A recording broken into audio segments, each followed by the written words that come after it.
नमस्कार। स्वागत है आपका अपना ही यूट्यूब चैनल टुडे एग्जाम पर। दोस्तों, जैसा कि हम लोग एसएससी और दिल्ली पुलिस इत्यादि एग्जाम के लिए ऑलरेडी एक सीरीज देख रहे हैं जिसका नाम है 35 क्लास सीरीज, जिसमें हमने 25 क्लास करा दिया है, 10 बाकी है।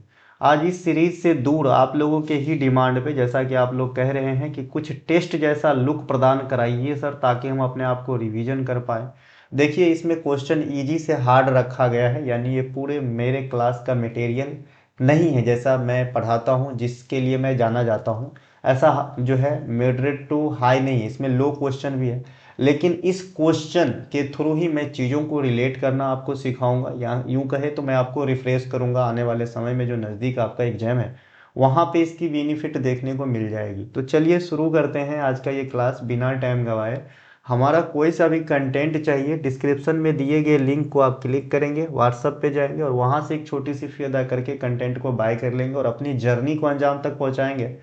बाकी हमारे कंटेंट की क्या वैल्यू है, उन बच्चों से पूछिए जो पढ़ के सक्सेस हो गए और जो पढ़ के एग्जाम दिए हैं, है ना। क्योंकि आप तक रीच का हमारा कोई और मीन्स है ही नहीं। कोई बच्चा आपको बताएगा, कोई दोस्त बताएगा, तभी हमारी चैनल तक आप पहुंच सकते हैं, अन्यथा कोई और रास्ता नहीं है। ये दुनिया जैसा दिखता है वैसा है नहीं, है ना। ऐसा बोलते हैं ना कि यूट्यूब जो है दूसरे को सजेस्ट करता है, तो अच्छा चीज़ सजेस्ट नहीं करता है ये। भले कितना भी बुरा चीज़ रहने दो, अगर वो ज़्यादा आदमी देख रहा है तो दूसरे को सजेस्ट करता है, ऐसा इनका जो है लॉजिक है। तो आप लोग ही हो हमारा साधन, अपने दोस्त, संगति, रिश्तेदार जो भी पढ़ाई करते हैं उनको ज़रूर बताएं। चलिए शुरू करते हैं आज का ये क्लास पहले प्रश्नों के साथ। पहला प्रश्न है, बख्तियार खिलजी ने नालंदा विश्वविद्यालय को किस शताब्दी में नष्ट किया था।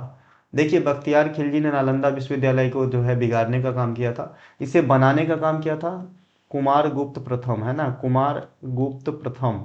ये कौन से वंश के रहेंगे, ये गुप्त वंश के रहेंगे सर। नालंदा विश्वविद्यालय की स्थापना कब होती है, 5th सेंचुरी में, 5वीं शताब्दी में। ईस्वी होता है 427 ईस्वी। ठीक है। इसको ध्वस्त किया था बख्तियार खिलजी ने 12वीं शताब्दी में। तो ऑप्शन नंबर सी यहाँ पे राइट आंसर हो रहे हैं। नालंदा विश्वविद्यालय से कुछ और विश्वविद्यालय इससे पहले, जैसे तक्षशिला, इसको जो है पुराना विश्वविद्यालय माना जाता है सबसे, है ना, तक्षशिला ये सबसे पुराना विश्वविद्यालय माना जाता है। एक आपके उदंतपुरी विश्वविद्यालय का भी नाम आपने सुना होगा। इसके फाउंडर का नाम बहुधा पूछा जाता है, तो पाल वंश के संस्थापक जो गोपाल हैं, ये उदंतपुरी विश्वविद्यालय के फाउंडर भी माने जाते हैं। अब नालंदा विश्वविद्यालय से रिलेशन किसका है, तो एक यात्री आए सर, ह्वेनसांग, है ना, ह्वेनसांग भी बोलते हैं इसको। ये ह्वेनसांग ये चीनी यात्री थे। इनका रिलेशन नालंदा विश्वविद्यालय से है ना। ये कब आया था, तो ये 630 ईस्वी में आया था। और जब ये आया था उस समय किसका शासन चल रहा था यहाँ पे, तो हर्षवर्धन का शासन चल रहा था। तो आपसे पूछा जाता है ये ह्वेनसांग किसके काल में आया था, तो हर्षवर्धन के काल में आया था। सर, इसी ह्वेनसांग को यात्रियों का राजकुमार भी कहा जाता है। यात्रियों का राजकुमार भी कहा जाता है किसको, ह्वेनसांग को। इसे ध्यान रखेंगे। ह्वेनसांग कांचीपुरम की यात्रा या फिर साउथ इंडिया की यात्रा जो है किसके काल में किया था, तो आप कहेंगे नरसिंह नरसिंह वर्मन प्रथम के काल में किया था, है ना, नरसिंह वर्मन प्रथम के काल में किया था। ये नरसिंह वर्मन प्रथम जो है किस वंश के थे, तो आप कहेंगे पल्लवा वंश के। किस वंश के, पल्लवा वंश के। पल्लवा वंश के संस्थापक किसे माना जाता है, तो आप कहेंगे सिंह विष्णु को माना जाता है। तो ये कुछ एक बात हमने आपके पहले प्रश्नों से सिखाने की कोशिश करा है। मैं थोड़ा फास्ट चलूंगा क्योंकि क्वेश्चन ज़्यादा है। दूसरा क्वेश्चन है, अकबरनामा के लेखक कौन है। बहुत ही इजी क्वेश्चन है ये। अकबरनामा के लेखक है सर अबुल फजल। ऑप्शन नंबर बी यहाँ पे राइट आंसर हो रहे हैं। सबसे पहले कहा जाता है कि अकबर के दरबारियों को क्या कहा जाता था, तो आप कहेंगे नवरत्न, ठंडा ठंडा कूल कूल। ठीक है। इस नवरत्न में कौन कौन शामिल होते थे, यहाँ से भी क्वेश्चन आते हैं। तो अबुल अबुल फजल, फिर फैजी, है ना, अबुल फजल फैजी होता था। अबुल फजल फैजी, तानसेन भी होते थे, है ना, तानसेन भी होते थे। मुल्ला दो प्याजा एमडीपी होता था। अब्दुल रहीम खान खाना ये भी हुआ करता था। इनके अलावा मान सिंह हुआ करता था। मान सिंह, उसके बाद उनके जो रहते थे बीरबल, है ना, बीरबल, बीरबल लिखा गया, बीरबल, बीरबल भी हुआ करता था। अजियुद्दीन एक होते थे, अजियुद्दीन, अजियो नौ हो गया क्या, देखिए, अजियुद्दीन। तो इस प्रकार से जो है इनके नवरत्न में शामिल हुआ करता था। देखिए, अकबर जो है थर्ड मुगल बादशाह हुए, है ना, किसके किसके बाद, हुमायूं, सॉरी, बाबर और हुमायूं के बाद। है ना। अकबर के माता का नाम पूछा जाता है, पता है क्यों? क्योंकि सबको पता है हुमायूं के बाद अकबर आया था तो पिता का नाम नहीं पूछता है, लेकिन माता का नाम पूछता है। तो हमीदा बानो, क्या नाम था भाई? हमीदा बानो, ये अकबर के माता का नाम हुआ करता था। अकबर जो है किस युद्ध के बाद राजगद्दी संभाले? तो आप कहेंगे पानीपत की सेकेंड लड़ाई, है ना। पानीपत गलत लिखा गया क्या रे भाई? पानीपत, हाँ। पानीपत की सेकेंड लड़ाई कब होती है? 1556 में, ठीक है, अकबर और हेमू के बीच। उसमें अकबर के सेनापति कौन होते थे? तो भाई अकबर के प्रारंभिक दिनों का संरक्षण बैरम खान, बैरम खान, है ना, बैरम खां भी बोलते हैं इसे, बैरम खान भी बोलते हैं, और जमान खान, है ना, जमान खान, ये दोनों के दोनों अकबर के जो है सेनापति रहे थे पानीपत की सेकेंड लड़ाई में। इन्हीं के बदौलत इनके जो है जीत मिली थी, और जीत मिलने के पश्चात अकबर ने अपना राज्याभिषेक कहाँ पर करवाया था? कलनौर में। ये कलनौर कहाँ पे है? ये भी आपसे पूछा जाता है, तो आप कहेंगे ये पंजाब के अंदर है, ठीक है भाई। तो अकबर का राज्याभिषेक कहाँ पे हुआ था गुरु? कलनौर में, कलनौर में। ये कहाँ पे है? ये पंजाब में है, इसे भी ध्यान रखेंगे। अकबर के उपलब्धि में आएंगे दीन इलाही, है ना, दीन इलाही एक धर्म था, इलाही, इलाही भी लिखते हैं। तो ये अकबर, अकबर फतेहपुर सिकरी, है ना, फतेहपुर सिकरी। अगर आपसे पूछे कि भाई मुगलों का पहला सुनियोजित शहर कौन सा था, तो फतेहपुर सिकरी ही आंसर करना है ना। गुजरात के विजय के उपलक्ष्य में बुलंद दरवाजा, बुलंद दरवाजा का निर्माण अकबर ने करवाया था। आगरा में जो आपका आगरा का किला है, आगरा का किला, आगरा का किला, ये जो है अकबर ने ही बनवाया था। तो ये सब बात आपको ध्यान रखना है। इसके अलावा जो अकबर के बारे में और भी आपसे पूछे जाते हैं कि अकबर के शासनकाल को क्या कहा जाता है, तो अकबर के काल को ना साहित्य का स्वर्ण काल कहा गया है मुगल वंश के अंदर, ठीक है। जैसे स्थापत्य का स्वर्ण काल शाहजहां के काल को कहा जाता था, ठीक है। इसके अलावा जो आपके, है ना, जो आपके जो अंग्रेजों ने अपना पहला फैक्ट्री खोला था, तो उस समय किसका शासक था? तो यहाँ पे थोड़ा सा याद रखिएगा, क्योंकि अकबर जो है 1605 ईस्वी तक गद्दी पर रहे, 1556 से, है ना। और अंग्रेजों ने अपना पहला फैक्ट्री खोला 1608 में, तो वहाँ पे जहांगीर का शासन हो जाता है इनके बेटे का। तो ये बात थोड़ा सा कन्फ्यूजन वाली होती है, तो आपको ध्यान रखना है। इसके अलावा अकबर के शासनकाल में, जैसा कि मैंने कहा कि साहित्य का स्वर्णकाल कहा गया है, तो रामायण महाभारत इत्यादि के फारसी भाषा में अनुवाद किए थे, जिनका नाम था बदायूनी, बदायूनी, ठीक है। तो ये सब ध्यान रखेंगे अपन सेकेंड प्रश्न के मतलब लिंक से। अगला प्रश्न है हमारा, हड़प्पा सभ्यता का सर्वप्रथम खोजा गया शहर कौन सा था? हड़प्पा सभ्यता सबसे पुरानी सभ्यता मानी जाती है ना, हड़प्पा सभ्यता। इनके एक एक बात ध्यान रखेंगे, क्योंकि ये प्रत्येक एग्जाम में एक क्वेश्चन छोड़ के जाता है, मैक्सिमम एग्जाम में, प्रत्येक कहना सही नहीं है, ठीक है। तो हड़प्पा सभ्यता का सर्वप्रथम खोजा गया जो स्थान था, उनका नाम भी हड़प्पा था, हड़प्पा था। इसी शहर के नाम पे इस सभ्यता को भी हड़प्पा सभ्यता कहा जाने लगा, हड़प्पा सभ्यता कहा जाने लगा। इसके अलावा इसे सिंधु घाटी की सभ्यता भी कहते हैं, ठीक है। तो इसे ध्यान रखेंगे। हड़प्पा की जो खोज है ये किसने किया था? ये 1921 में दयाराम साहनी के द्वारा किया गया था, ना, दयाराम साहनी के द्वारा किया गया था हड़प्पा शहर की खोज। हड़प्पा किस नदी के किनारे है? तो ये रावी नदी के किनारे है, इसे भी ध्यान अपन रखेंगे, ठीक है भाई।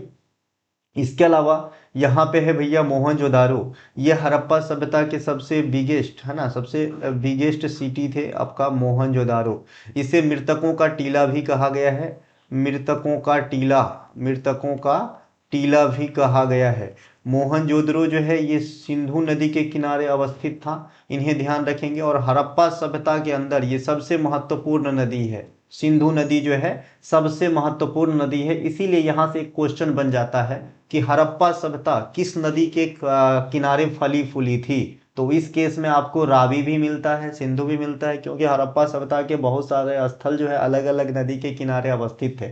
लेकिन सबको छोड़ के आपको सिंधु नदी ही आंसर करना है कि भैया हड़प्पा सभ्यता जो है सिंधु नदी के किनारे फली फूली थी, ठीक है भाई, सिंधु नदी के किनारे फली फूली थी। मोहनजोदारो का जो खोज करता है, इनका भी नाम पूछे जा सकते हैं। तो जो मोहनजोदारो के खोज करता है, इनका नाम है बनर्जी, राखाल दास बनर्जी। तो मैं यहाँ पे आर बनर्जी लिख देता हूँ, है ना, आर बनर्जी लिख देता हूँ। तो ये ध्यान रखना इनके अलावा जो हड़प्पा काल में सबसे बड़ा जो भवन माना गया है, ये मोहनजोदारो का अन्नगार को माना गया है। इसे भी ध्यान रखेंगे, मोहनजोदारो में एक अन्नगार कोष हुआ करता था, इसे ही हड़प्पा सभ्यता का सबसे बड़ा जो है ये माना गया है, भवन माना गया है। ठीक है मेरे भाई। हाँ, तो हम लोग कहाँ थे भाई? मोहनजोदड़ो में जो अन्नगार है ये हड़प्पा सभ्यता की सबसे बड़ी जो है भवन माना या इमारत माना जाएगा। इसके अलावा हड़प्पा सभ्यता कैसी सभ्यता थी, अब मैं थोड़ा बेस से आता हूँ। पहले इसको बता दूँ, लोथल ये आपके गुजरात में स्थित है। लोथल, लोथल के भी खोजकर्ता पूछे जाते हैं कभी कभी, बहुत ही रेयर। ठीक है, तो इसे अपन कहेंगे SR राव, है ना। इसके खोजकर्ता है SR राव लिखेंगे यहाँ पे। लोथल, लोथल गुजरात में किस नदी के किनारे है? तो ये भोगवा नदी के किनारे है। लेकिन कई बार क्या होता है, भोगवा ऑप्शन में नहीं देता है और आपसे पूछता है कि लोथल किस नदी के सहायक नदी के किनारे है, तो उस केस में साबरमती आंसर करना है ना, उस केस में साबरमती आंसर करना है। ठीक है मेरे भाई। धोलावीरा, ये धोलावीरा कहाँ पे है? ये भी गुजरात में है, ये भी गुजरात में है। धोलावीरा के बारे में अलग से बताऊंगा थोड़ा, पहले तो इतना समझ लीजिए, थोड़ा मिटा देता हूँ, जगह कम पड़ रहा है। ठीक है, इसके बाद जो है आपके, है ना, सिंधु घाटी सभ्यता से बेसिक बात क्या पूछे जाते हैं कि भाई सिंधु घाटी सभ्यता जो है कैसी सभ्यता थी? तो सिंधु घाटी सभ्यता जो है ग्रामीण सभ्यता थी, ग्रामीण सभ्यता, ग्रामीण सभ्यता थी सिंधु घाटी सभ्यता। इसके अलावा आपसे पूछा जाता है कि भाई सिंधु घाटी सभ्यता में जो जल निकासी के लिए ड्रेनेज की फैसिलिटी थी तो वो ग्रिड पद्धति पे आधारित था। तो ग्रिड का आकार कैसा था? तो आप कहेंगे आयताकार था, है ना। जो ग्रिड हुआ करता था वो आयताकार वर्जन में हुआ करता था। इसके अलावा आपसे पूछता है कि ओवरऑल पूरे सिंधु घाटी सभ्यता को अगर टटोले तो कैस किस आकार में उभर के आता है? तो आप कहेंगे ट्रायंगल शेप में सिंधु घाटी सभ्यता आती है। इसके अलावा सिंधु घाटी सभ्यता के जो पूर्वी, पश्चिमी, उत्तरी, दक्षिणी नगर हैं इनके बारे में भी चर्चा करना जरूरी है। तो सबसे पूर्वी जो है ये आलमगीरपुर है, ये उत्तर प्रदेश के अंदर हुआ करता है। इसके अलावा सबसे पश्चिमी ये सुरकोतदा, ये पाकिस्तान में है। सबसे उत्तरी मांडा, ये जम्मू कश्मीर में है। और सबसे दक्षिणी दैमाबाद, ये महाराष्ट्र में है। ठीक है मेरे भाई। इसके अलावा सिंधु घाटी सभ्यता का पतन नगर, तो ये है आपके लोथल प्लस सुरकोतदा, ये पतन नगर है जहाँ पे बंदरगाह हुआ करता था। इसके अलावा सिंधु घाटी सभ्यता के बारे में और आपसे पूछे जाते हैं कि भाई सिंधु घाटी सभ्यता के जो मैक्सिमम नगर है ये दो भागों में बटा हुआ करता था। एक तो आपका सिटाडेल जिसे अपन दुर्ग कहते हैं, और दूसरा निचला शहर। ठीक है, निचला शहर नाम से स्पष्ट है, प्राचीन काल से चलता आ रहा है कि दुख कौन काटेगा? तो गरीब आदमी। ठीक है मेरे भाई। तो निचला शहर में आम आदमी रहते थे, दुर्ग में जो है अमीर घराने के लोग रहते थे। ठीक है। लेकिन जो आपके धौलावीरा है ये सिंधु घाटी सभ्यता का एक अपवाद बनावट था। यहाँ पे जो है ना तीन भागों में विभाजित था यह शहर। इसमें दुर्ग तो था ही, है ना, और निचला शहर था ही, लेकिन इसमें एक मध्य शहर भी था। ठीक है, एक मध्य भाग भी था, या मध्य जो है मध्य भाग या मध्य स्थिति कह सकते हैं। ये तीन भागों में विभाजित हुआ करता था। तो आपसे पूछा जाता है कि भाई सिंधु घाटी के कौन से नगर जो है तीन भागों में बटा हुआ था? तो आप कहेंगे धौलावीरा जो है बटा हुआ था। धौलावीरा के बारे में अगर आपसे पूछ दे कि भाई ये किस नदी के किनारे स्थित है, तो धौलावीरा के बारे में आप बता देना कि ये लूनी नदी के किनारे स्थित हुआ करता था। लूनी नदी वो नदी है जो कच्छ के रण में विलुप्त हो जाती है, और ये कच्छ के रण कहाँ पे है? गुजरात के अंदर स्थित है। ठीक है मेरे भाई। अब हम बढ़ जाते हैं थोड़ा सा आगे। ठीक है, नेक्स्ट प्रश्न है हमारा, महाजनपद शब्द का प्रथम उल्लेख किस ग्रंथ में है? महाजनपद शब्द का जो उल्लेख है ना, ये आपके यहाँ पे जो है 16 महाजनपद का उल्लेख के हिसाब से सबसे ज़्यादा बढ़िया आंसर अंगुत्तर निकाय ही लग रहा है मुझे। महाजनपद शब्द का प्रथम उल्लेख किस ग्रंथ में है? तो अंगुत्तर निकाय एक ऐसी ग्रंथ है जिसमें जो है 16 महाजनपद के बारे में विस्तृत जानकारी है। तो यहाँ पे राइट आंसर हम सी करेंगे। महाजनपद कितने हुआ करते थे? तो महाजनपद जो है बंधु 16 हुआ करते थे, 16। 16 महाजनपद में मैक्सिमम नहीं पूछे जाते हैं, मगध पूछे जाते हैं। और जो एक हट के क्वेश्चन पूछा जाता है महाजनपद से, यह पूछा जाता है कि एकमात्र महाजनपद कौन सा था, एकमात्र महाजनपद कौन सा था जो साउथ इंडिया में स्थित था? तो इसका नाम है भैया असमक, है ना, असमक, असमक, अस्मक, इसकी राजधानी प्रतिष्ठान हुआ करता था, प्रतिष्ठान। तो ये साउथ इंडिया का एकमात्र महाजनपद हुआ करता था, इसे ध्यान रखेंगे, ठीक है मेरे भाई। और सबसे बड़ा महाजनपद की बात करेंगे तो मगध, आज हम लोग जो बिहार देखते, इसकी राजधानी बहुधा पूछे जाते हैं तो राजगीर, जिसे हम जो है गिरिब्रिज भी कहते हैं, ठीक है भाई, ये ध्यान रखें। इनके अलावा जातक कथा क्या है आप सभी को पता होनी चाहिए। जातक जो है ये क्या है, बौद्धों का ग्रंथ है जातक, ठीक है। अथर्ववेद, सामवेद, अथर्ववेद, सामवेद, ऋग्वेद, यजुर्वेद, ये वेद के चार वेद में से दो वेद का नाम दिया गया है। ऋग्वेद सबसे प्राचीन वेद है, इसे भी ध्यान रखेंगे। नेक्स्ट है हमारा कि भाई पानीपत की तीसरा युद्ध किसके किसके बीच हुआ था। मैंने बोला ना कि क्वेश्चन की लेवल बहुत ज़्यादा हाई नहीं रखा हूँ, लेकिन चीज़ जो बता रहा हूँ लिख के उस पर विशेष फोकस कीजिएगा, काम आएगी। जो पानीपत की तृतीय लड़ाई है, देखिए बाबर और इब्राहिम लोदी के बीच ये पानीपत की प्रथम लड़ाई हुई थी 1526 में, और यहाँ से जो है सल्तनत की जो है समाप्ति हुई थी, और यहाँ से मुगल वंश की स्थापना स्टार्ट हुआ था, ठीक है। तो ये तो आंसर नहीं होगा आपका। अकबर और हेमू, जैसा कि मैंने अभी आपसे कहा कि 1556 में ये जो है अकबर की विजय के साथ ही इसी युद्ध में, जिसमें जमान खान और बैरम खान जो है सेनापति का रोल अदा किया था, तो इसी ये अकबर के काल में हुआ। अब तीसरा युद्ध जो है अहमद शाह अब्दाली और मराठों के बीच हुआ था 1761 में, है ना, 1761 में। इसमें जीत किसकी हुई थी, तो अहमद शाह अब्दाली की जो है इसमें जीत हो गया था, ठीक है मेरे भाई। और इस युद्ध में जो मराठों का सेनापति था ये था भाई सदाशिव राव, है ना, सदाशिव राव जो है सदाशिव राव भाव भी बोलते हैं, सदाशिव राव भाव, ये पूरा नाम एक ही आदमी का है। तो भैया ये जो है मराठों का सेनापति रहा था पानीपत के थर्ड वार में। इनके अलावा रंजीत सिंह अंग्रेज, ये तो कुछ भी नहीं यहाँ पे। तो यहाँ पे राइट आंसर ऑप्शन नंबर 3 हो जाएगा। तो हमने यहाँ पे पानीपत की तीनों लड़ाई देखा है, तीनों लड़ाई देखा है, और तीनों लड़ाई में कौन कौन पार्टिसिपेट किए हैं उनका नाम यहाँ पर हमने देखा है। इसके अलावा नेक्स्ट हमारा अजंता की गुफा किस नदी के किनारे स्थित है। देखिए अजंता की गुफा जो है, नदी की बात आएगा तो ये बाघोरा नदी के किनारे हो जाएगा। अजंता की गुफाएं कहाँ पे है, MH34, ये महाराष्ट्र के अंदर स्थित है, MH में है, महाराष्ट्र में है। 34 मैंने ऐसे ही बोल दिया है, जो गाड़ी पे नंबर वगैरह रहते हैं ना उस हिसाब से मुझे निकली है, और ज़्यादा मैंने नहीं खींचेगा। तो MH29 इसको याद रख सकते हैं, जिससे आपको एक क्लू मिलेगा। ये महाराष्ट्र में है। ये 29 गुफाओं का जो है एक मतलब ग्रुप है अजंता की गुफाएं, ठीक है भाई। इसमें टोटल नंबर ऑफ गुफा आपसे पूछेगा तो आप कहना इसमें 29 गुफा है अजंता की गुफा में, ठीक है। और सभी के सभी जो गुफा है ये रिप्रेजेंट करता है बौद्ध धर्म को, बौद्धों को, ठीक है। तो ये बौद्ध धर्म से संबंधित है। कहाँ की भैया, अजंता की गुफा कहाँ पे है, महाराष्ट्र में। कितने हैं, 29। किस नदी के किनारे है, बाघोरा नदी के किनारे स्थित है, औरंगाबाद में है ये, ठीक है भाई।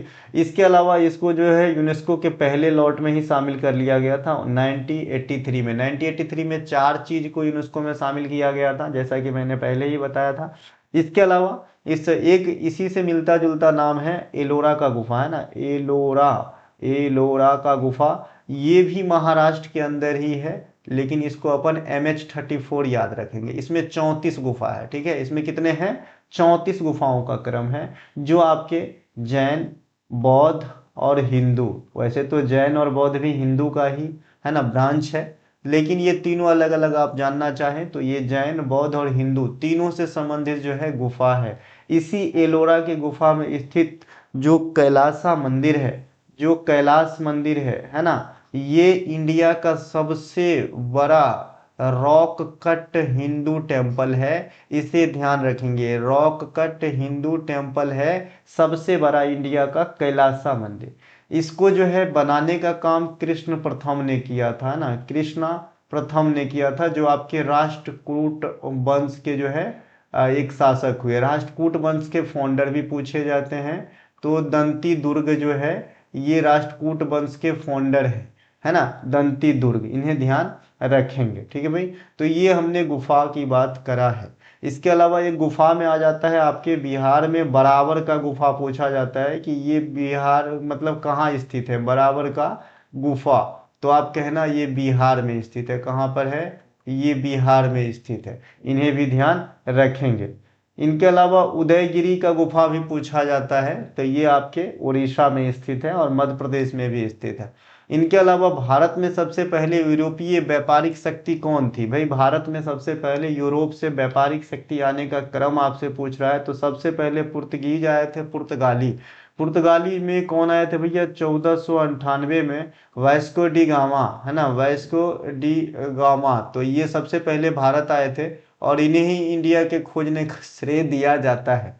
दूसरी बार वास्को डी गामा कब आया था भारत में? पुलिस के एग्जाम में पूछा गया था, तो ये 1502 ईस्वी में दूसरी बार भारत आए थे Vasco D gamma. Vasco D gamma सबसे पहले कहाँ पर पहुंचा था? तो ये कालीकट, जिसे कोझीकट कहते हैं, यहाँ पर पहुंचा था। ठीक है, इन्हें ध्यान रखेंगे।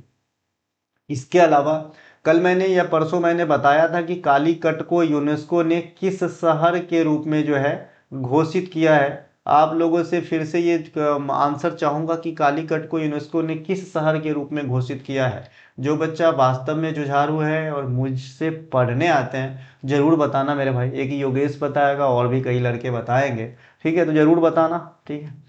इसके अलावा यहाँ पे मैं आ जाता हूँ फिर से, तो यूरोपीय शक्ति में सबसे पहले पुर्तगाली आया, तो मैं यहाँ पे लिख देता हूँ पुर्तगाली सबसे पहले। पुर्तगाली के बाद जो आने का यहाँ पे सिलसिला जारी रखा, ये आया डच, है ना, डच आया। डच के बाद 3 नंबर पे आया सबसे अधिक दिन तक शासन करने वाला अंग्रेज आया। अंग्रेज के बाद आया आपका डेनिश, और फिर सबसे लास्ट में आया था फ्रांसीसी, है ना, फ्रांसीसी सबसे लास्ट में आया था। तो ये ध्यान रखेंगे, ये अंग्रेजों का आने का क्रम है। एक क्वेश्चन आपसे पूछा जाता है कि भारत में विदेशी शक्तियों में सबसे पहले आने वाला और सबसे बाद में जाने वाला कौन सा था? तो भाई उसका भी आंसर जो है पुर्तगाली ही होगा, क्योंकि आपको पता है कि देश आज़ाद होने के बाद भी गोवा 1961 तक जो है पुर्तगाली के कब्जे में रहा। इसी से यह क्वेश्चन जन्म ले लेता है कि सबसे पहले आने और सबसे बाद में जाने वाला यूरोपीय शक्ति कौन थे? तो पुर्तगाली, है ना। गोवा को हमने 1961 में रिलीज करवाया था, और गोवा जब रिलीज हुआ था तो थोड़े दिन जो है, कुछ नहीं, फिर बाद में राज्य का दर्जा मिल दिया गया था गोवा को। ये सबसे छोटा कोस्टल स्टेट है और सबसे छोटा अकॉर्डिंग टू एरिया स्टेट भी है इंडिया के अंदर। ठीक है भाई, इसके बारे में कई सारे क्वेश्चन आपके एग्जाम में आते हैं, क्योंकि ये पर्यटकों वाला जो है राज्य है। ठीक है, इसके अलावा यहाँ पे और कुछ बताने लायक तो है नहीं, है ना। हाँ, एक चीज और यहाँ पे बताने लायक है, जैसा कि मैंने यहाँ पे बताया था, एक क्वेश्चन पूछा जाता है कि अंग्रेज ने अपनी फैक्ट्री किस किस मुगल बादशाह के शासनकाल में जो है खोली थी? तो जहांगीर 1608 में, है ना। लेकिन परमिशन लेने का काम जो है अकबर के काम में समय में ही हुआ था। ठीक है, इनके अलावा आपसे पूछे जाते हैं कि भाई ईस्ट इंडिया कंपनी के जो ऑफिशियल व्यापारिक पत्र था, है ना, ईस्ट इंडिया कंपनी का जो व्यापार करने का एक अधिकार पत्र था, जिसे रॉयल चार्टर कहा गया था उस समय, है ना, रॉयल चार्टर कहा गया था उस समय। तो इस पे किसने सिग्नेचर किया था, है ना? तो ये सिग्नेचर करने वाली जो रानी थी एलिजाबेथ प्रथम, ये ईस्वी हुआ करता था 31 दिसंबर 1600 ईस्वी। ठीक है, तो इसे भी ध्यान रखना, ये भी क्वेश्चन आपके एग्जाम में कई दफा पूछे जाते हैं। ठीक है भाई, नेक्स्ट क्वेश्चन है हमारा, है ना, the diary of a young girl, ये किससे संबंधित है? The diary of a young girl, यह एक लेख है, यह किससे संबंधित है ये आपसे पूछ रहा है। तो ये जो है ये एनी फ्रैंक नहीं लिखा है क्या? हाँ लिखा है, एनी फ्रैंक से संबंधित है। तो ऑप्शन नंबर ए यहाँ पे जो है राइट आंसर हो जाएगा। मदर टेरेसा का कोई विशेष लेख तो नहीं है, लेकिन मदर टेरेसा का नाम आपको याद रखना है, मिशनरीज ऑफ चैरिटी के लिए जो है ये जाने जाते हैं। मदर टेरेसा जो है ये कोलकाता में स्थापित था भाई, मिशनरीज और चैरिटी, ये ध्यान रखना। मदर टेरेसा को 1979 में नोबेल का शांति पुरस्कार मिलता है, और 1980 में भारत रत्न भी दिया जाता है। ठीक है, ये अल्बानिया की रहने वाली थी, है ना, अल्बानिया, मैसेडोनिया भी कहीं कहीं लिखा रहता है, कोई बात नहीं। इनके अलावा एनी बेसेंट के बारे में अपने को पढ़ना है। एनी बेसेंट जो है भारत में कांग्रेस की अधिवेशन संभालने वाली पहली महिला है। 1917 में कोलकाता अधिवेशन में इन्होंने जो है कांग्रेस की अध्यक्षता को संभाली थी, इन्हें ध्यान रखेंगे।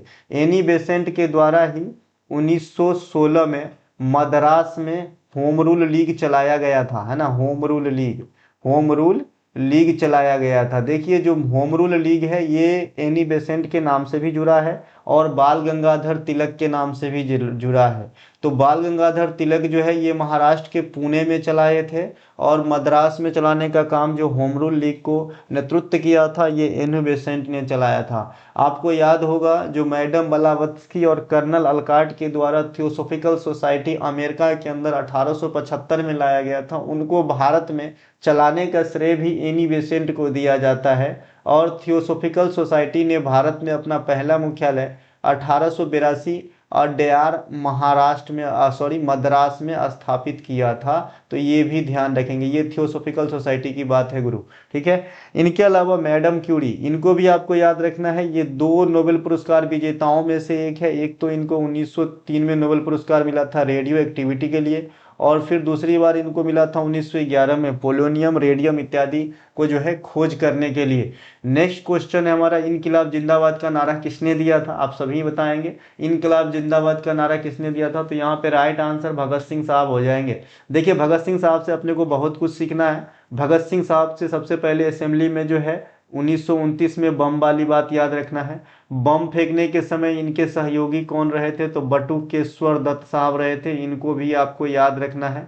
भगत सिंह साहब का जन्म गांव बंगा में हुआ था, ये भी अपने को याद रखना है। भगत सिंह साहब नौजवान सभा, नौजवान भारत सभा होता है, नौजवान सभा का गठन जो है 1926 में किए थे, ये भी आपको ध्यान रखना है। भगत सिंह साहब HRA हिंदुस्तान रिपब्लिकन एसोसिएशन का बदला हुआ नाम, यानी फिर से काया पलट करके इनका नाम HSRA Hindustan socialist Republican association रखे थे 1928 में, है ना। ये दिल्ली के फिरोज शाह तुगलक मैदान में लिखे थे, जो वर्तमान में अरुण जेटली मैदान कहे जाते हैं, ठीक है।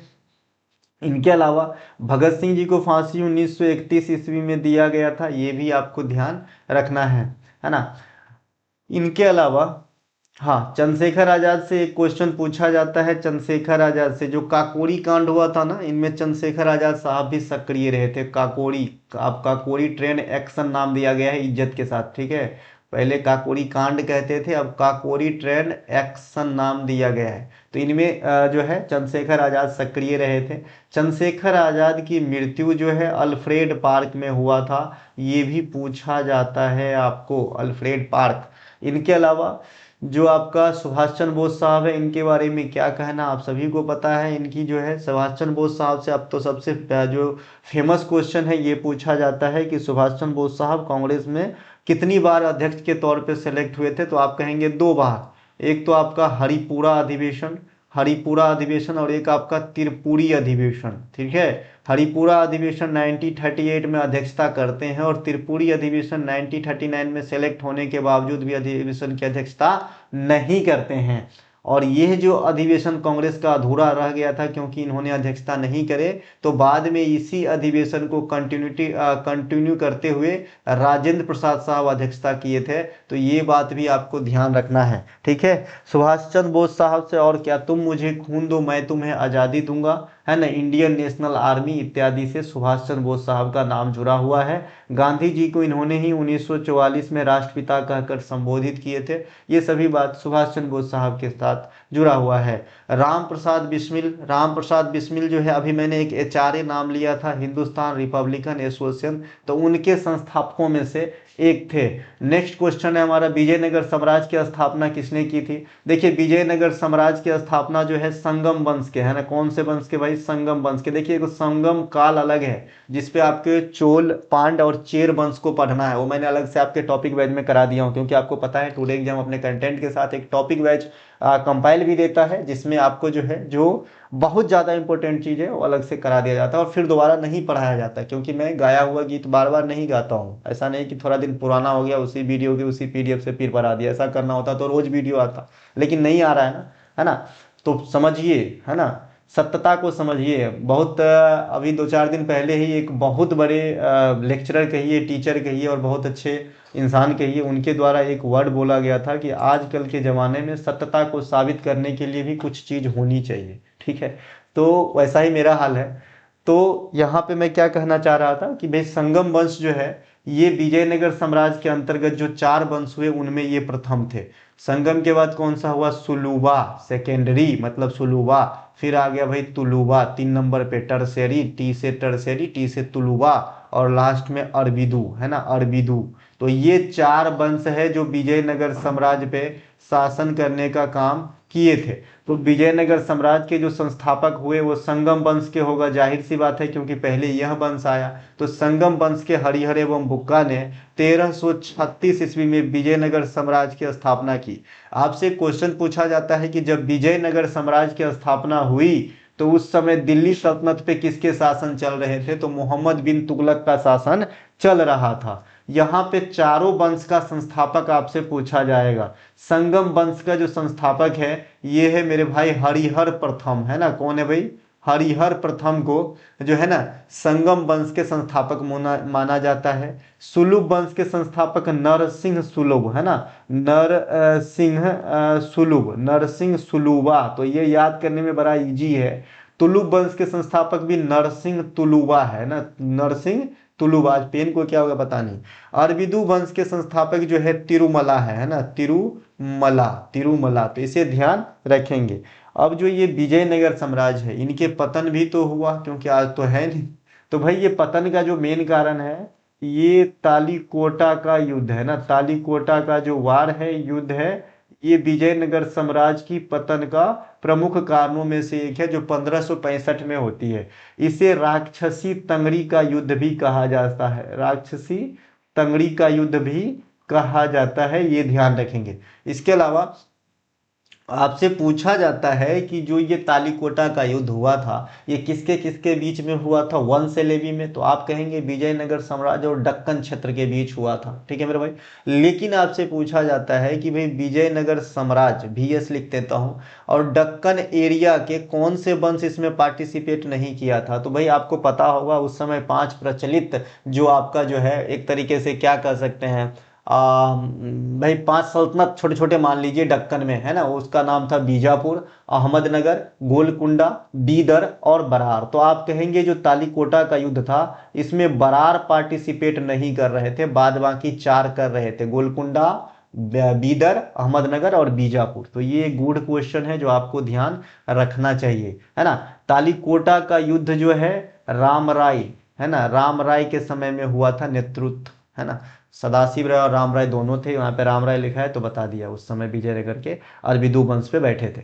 बुद्ध ने अपना पहला उपदेश कहाँ दिए थे? तो भाई बुद्ध ने अपना पहला उपदेश कहाँ देंगे? तो सारनाथ में देंगे, तो यहाँ पे, है ना। बुद्ध का जो पहला उपदेश है वो धर्म चक्र प्रवर्तन कहलाए थे। कुशीनगर में क्या हुआ था? महापरिनिर्वाण हुआ था ना, महापरिनिर्वाण हुआ था, यानी बुद्ध की जो है देह त्याग की घटना हुई थी, ठीक है। इसके अलावा श्रावस्ती जो कोसल महाजनपद की राजधानी भी हुआ करता था उस समय, है ना। कोसल एक महाजनपद है, जैसा कि इसी वीडियो में मैंने पढ़ाया है। तो वहाँ की राजधानी हुआ करता था श्रावस्ती। तो यहाँ पे इन्होंने जो है सर्वाधिक उपदेश देने का काम किया था, ठीक है। बुद्ध का जन्म कहाँ पे हुआ था? तो ये हुआ था गुरु लुम्बिनी में, है ना, लुम्बिनी। ये लुम्बिनी कहाँ पे है? तो ये आपके नेपाल के अंदर है लुम्बिनी, ठीक है। इसे ध्यान रखेंगे। 4 गो बौद्ध संगति कहाँ कहाँ हुआ था? तो 4 गो बौद्ध संगति जो है राजगीर अजात शत्रु के काल में, फिर काला शोक के काल में वैशाली मुजफ्फरपुर हाजीपुर की लीची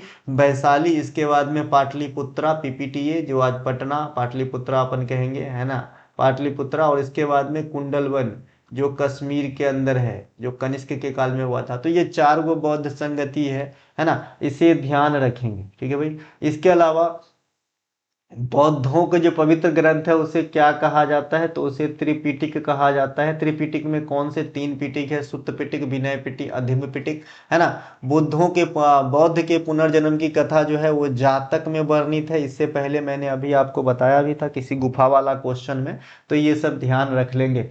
इनके अलावा, है ना, भारत में कई सारे मठ है, जैसे रूमटेक मठ है, कहाँ पे है? रूमटेक मठ है, कहाँ पे है? फडोंग मठ कहाँ पे है ना। हेमीस मठ कहाँ पे है? हाल फिलहाल ही पढ़ाया हूँ, है ना। फिर बौद्ध से जुड़े हुए जो एक अंत्येष्टि की जगह होती है स्तूप, है ना। स्तूप क्या होता है ये भी पूछा जाता है। तो बौद्ध धर्म के जो उनके हित की चीज होती है, उनके संरक्षित प्रिजर्वेशन की जो जगह होती है उसे स्तूप कहा जाता है। और इंडिया में कई सारे फेमस स्तूप है, जैसे हेमीस स्तूप, है ना, हेमीस स्तूप है, सांची का स्तूप है ना, भरहूत स्तूप है, भरहूत स्तूप है ना। तो ये सब जो है आपको ध्यान रखना है।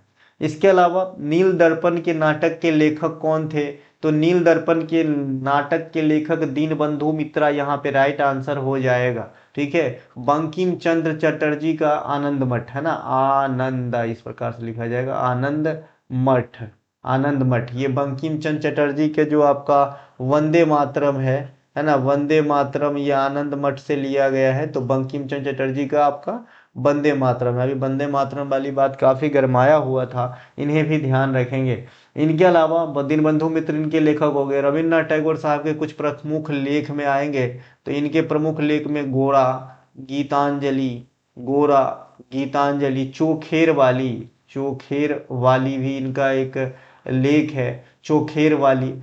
चित्रांगदा जो पूछे भी जाते हैं बहुत बार, चित्रांगदा, इन्हें भी ध्यान रखेंगे। तो ये रविन्द्रनाथ टैगोर साहब के लेख हैं। जो गीतांजलि है ना, इन्हीं लेख के लिए रविन्द्रनाथ टैगोर 1913 में पहले एशियाई व्यक्ति बने थे जिन्होंने नोबेल प्राइज प्राप्त करे थे। भारतीय तो थे ही, पहले एशियाई भी थे। भारतेंदु हरिश्चंद्र। इनके अलावा सिंधु सभ्यता का कौन सा स्थल गुजरात में है? अभी अभी सिंधु सभ्यता के बारे में A to Z डिटेल दे दिया हूं, जितना आपको जानना चाहिए, है ना। तो कौन सा स्थल गुजरात में है? तो यहाँ पे कौन सा है आप खुद ही मार देंगे। तो कालीबंगा कहाँ है? राजस्थान में है, ये नहीं होगा, यहाँ पे लोथल राइट आंसर हो जाएगा। चलते हैं रोपर पंजाब में गुरु। इनके अलावा दिल्ली सल्तनत का प्रथम सुल्तान कौन था? दिल्ली सल्तनत का प्रथम सुल्तान, अभी अभी मैंने पानीपत के प्रथम लड़ाई से बाबर और इब्राहिम लोदी के बीच में झगड़ा करवा के सल्तनत को समाप्त करके मुगल वंश स्थापना करवा दिया था। तो आइए शुरुआत से समझते हैं। जो दिल्ली सल्तनत है, इस पे जो है 1206 में सबसे पहले कुतुबुद्दीन ऐबक ने गुलाम वंश की नींव रखी और सल्तनत की शुरुआत की। तो यहाँ पे right answer option number A हो जाएगा। पहले तो सल्तनत के बारे में समझते हैं, फिर कुतुबुद्दीन ऐबक के बारे में समझेंगे। देखिए, दिल्ली सल्तनत पे गुलाम वंश, जिसे इलवारी वंश भी कहा जाता है, इलवारी या ममलूक वंश भी कहा जाता है। आपसे पूछा जाता है कि ये जो गुलाम वंश के शासक लोग थे, ये क्या थे? तुर्क की अफगान? तो आप कहेंगे तुर्क। कैसे याद रखेंगे? तुर्कान ए चिहलगानी, है ना, तुर्कान ए चिहलगानी का नाम सुने हैं ना, तुर्कान ए चिहलगानी, है ना, जो आपका इल्तुतमिश के द्वारा एस्टेब्लिश किया गया था। तो इससे आप याद रख लेंगे, क्योंकि इल्तुतमिश भी जो है गुलाम वंश के कुतुबुद्दीन ऐबक के बाद जो है एक महान शासक हुए। महान क्या मतलब, बहुत दिन तक रहे और प्रचलित शासक है। महान तो मैं उस समय किसी को भी नहीं कहूंगा, क्योंकि कोई भी 100% सही काम नहीं करता था, सब अपने अपने फायदे के लिए काम करता था, जैसा कि आज भी होता है। ऐसा नहीं कि आज नहीं होता है, आज भी तो यही हो रही है, और क्या हो रहा है। उस समय क्या प्रत्यक्ष दिखता था, एक ही आदमी को देखना है, और आज सब पे नजर जा नहीं सकता, तो दिखता कम है। ठीक है। इसके अलावा इनके अलावा गुलाम वंश के बाद कौन आया? गुल खिला। इसके बाद आया खिलजी वंश, है ना, खिलजी वंश आया। खिलजी वंश, जलालुद्दीन खिलजी। फिर गुल खिला तो तुगलक वंश, गयासुद्दीन तुगलक।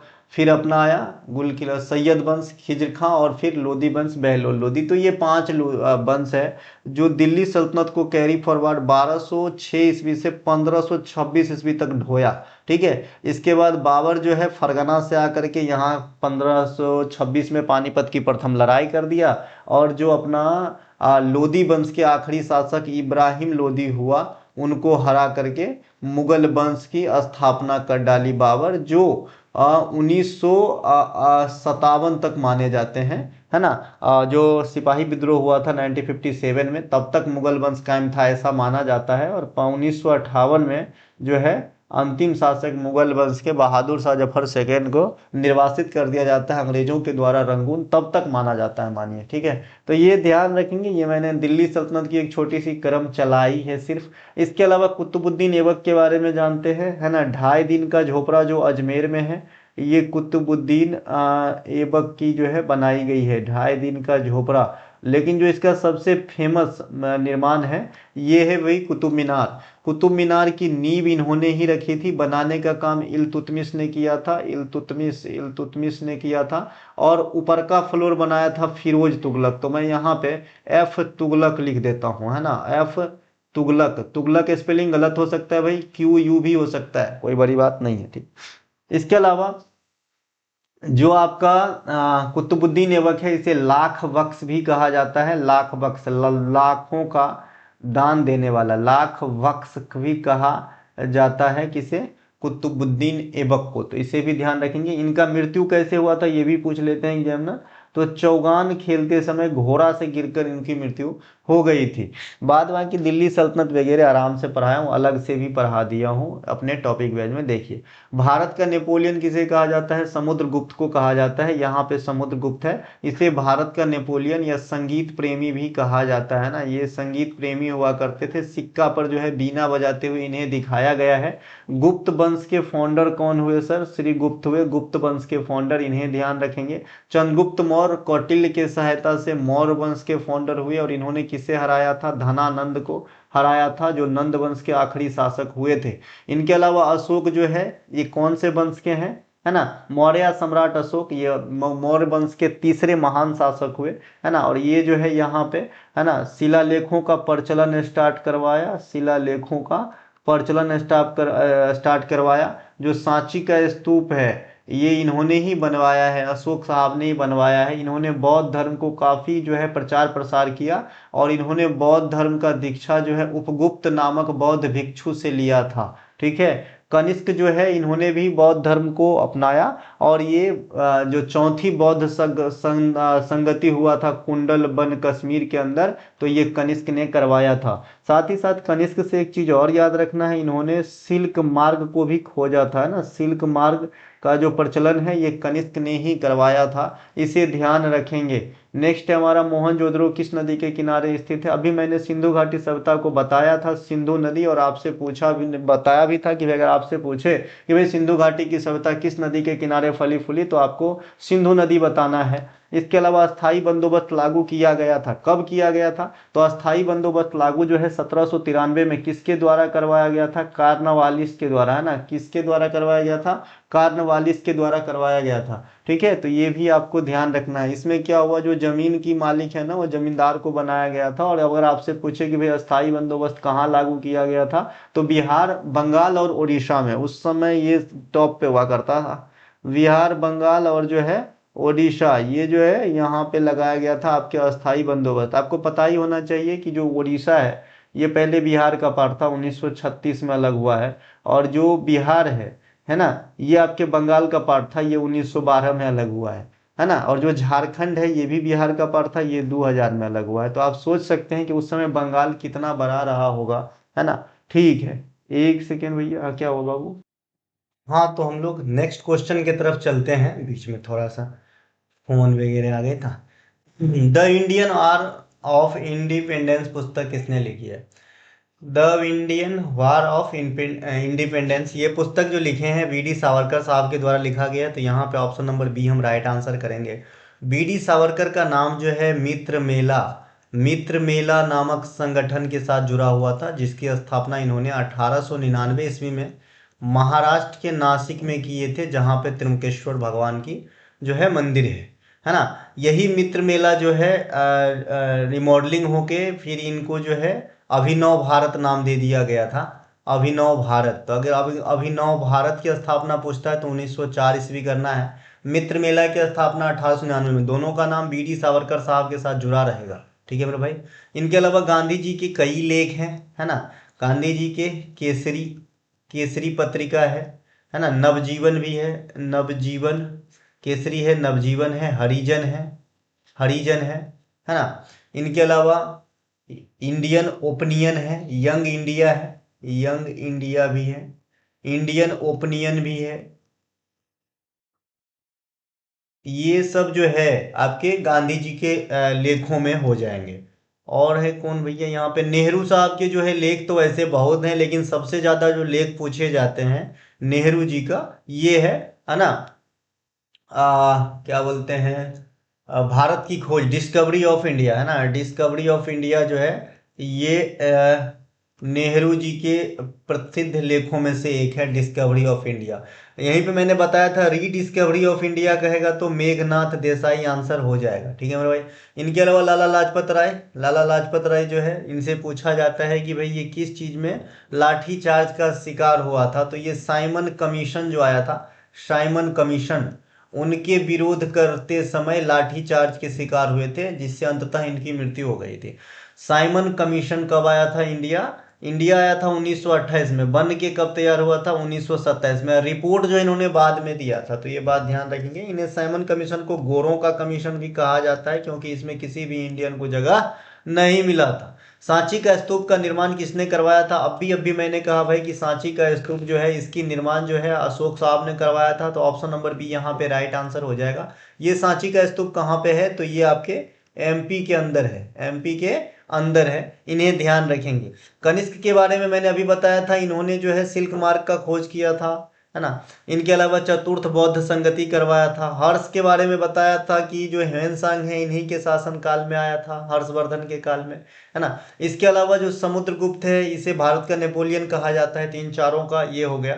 एक आपका भरहूत स्तूप मैंने अभी बताया था, तो भरहूत स्तूप का जो है ना जगह पूछा जाता है बंधु, है ना। सांची का स्तूप तो सीधे मध्य प्रदेश से काम चल जाता है, लेकिन जो भरहूत का स्तूप है उनसे पार्टिकुलर जगह पूछा जाता है, तो ये भी मध्य प्रदेश में ही भरहूत स्तूप, तो है ना। भरहूत स्तूप जो है ये मध्य प्रदेश के सतना में है, इन्हें भी ध्यान रखेंगे।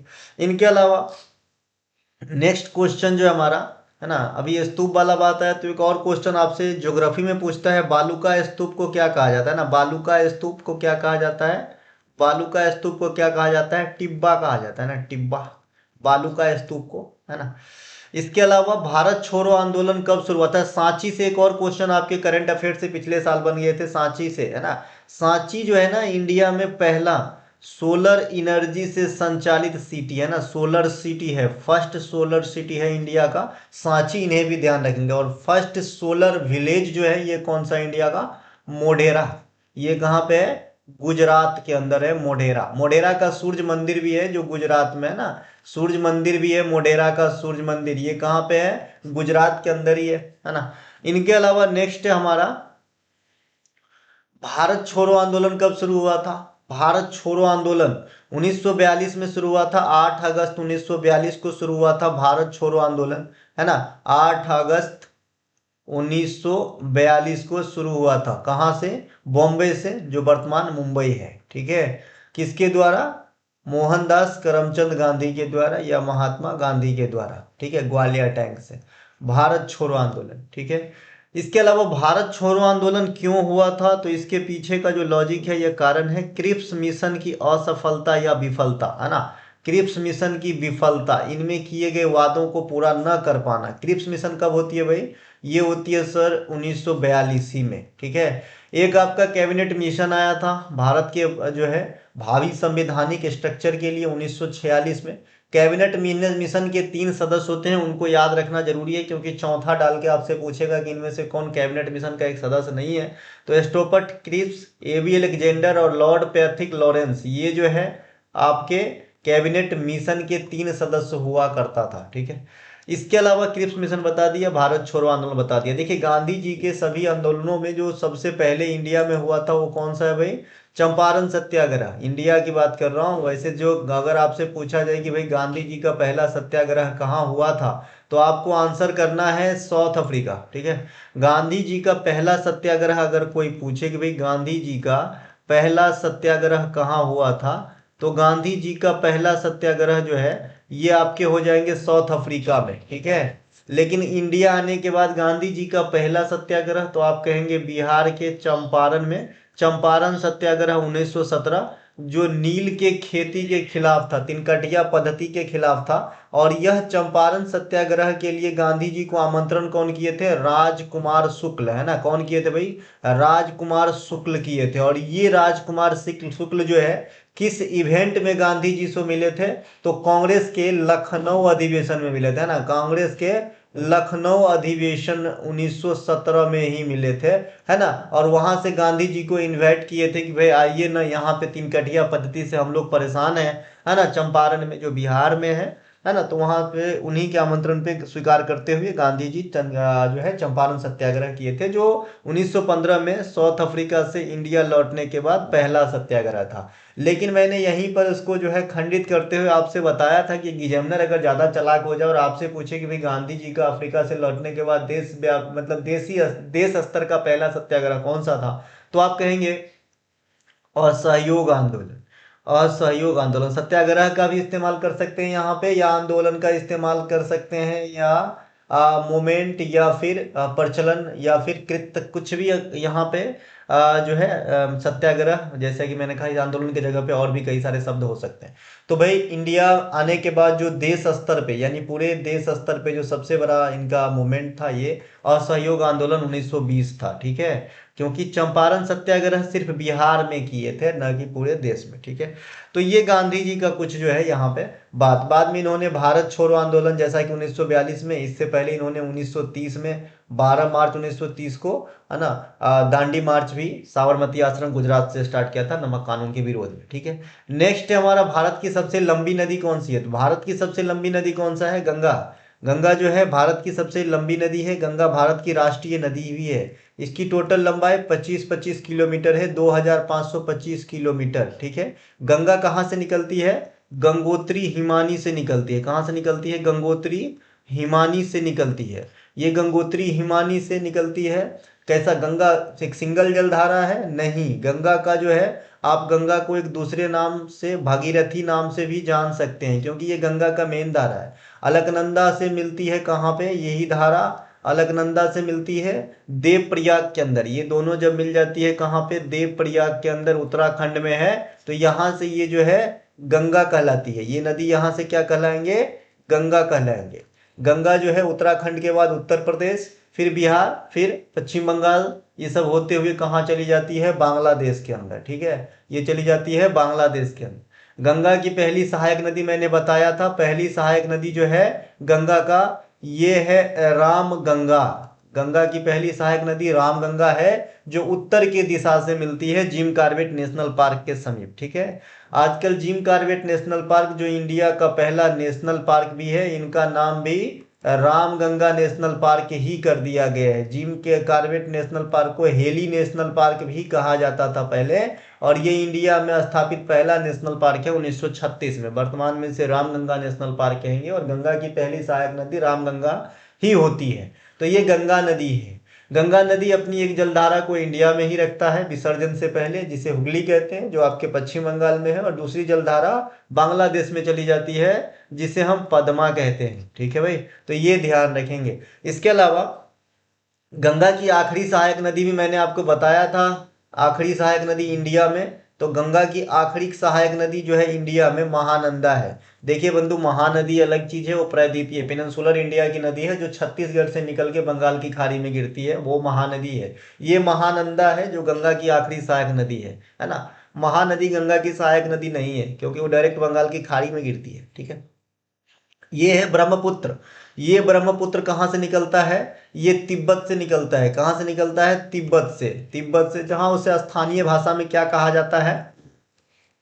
सांगपो कहा जाता है। इंडिया में पहुंचता है तो इसे क्या कहा जाता है? अरुणाचल प्रदेश में दिहांग या सियांग कहा जाता है, जब इंडिया में आपका ब्रह्मपुत्र नदी आ जाती है तो, ठीक है।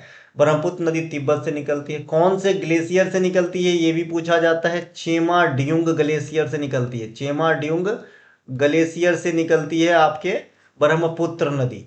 ब्रह्मपुत्र नदी की कई सारे सहायक नदी है, जिसमें लोहित बराक को बहुत पूछा जाता है। लोहित बराक एक बराकर नदी है जो अलग है।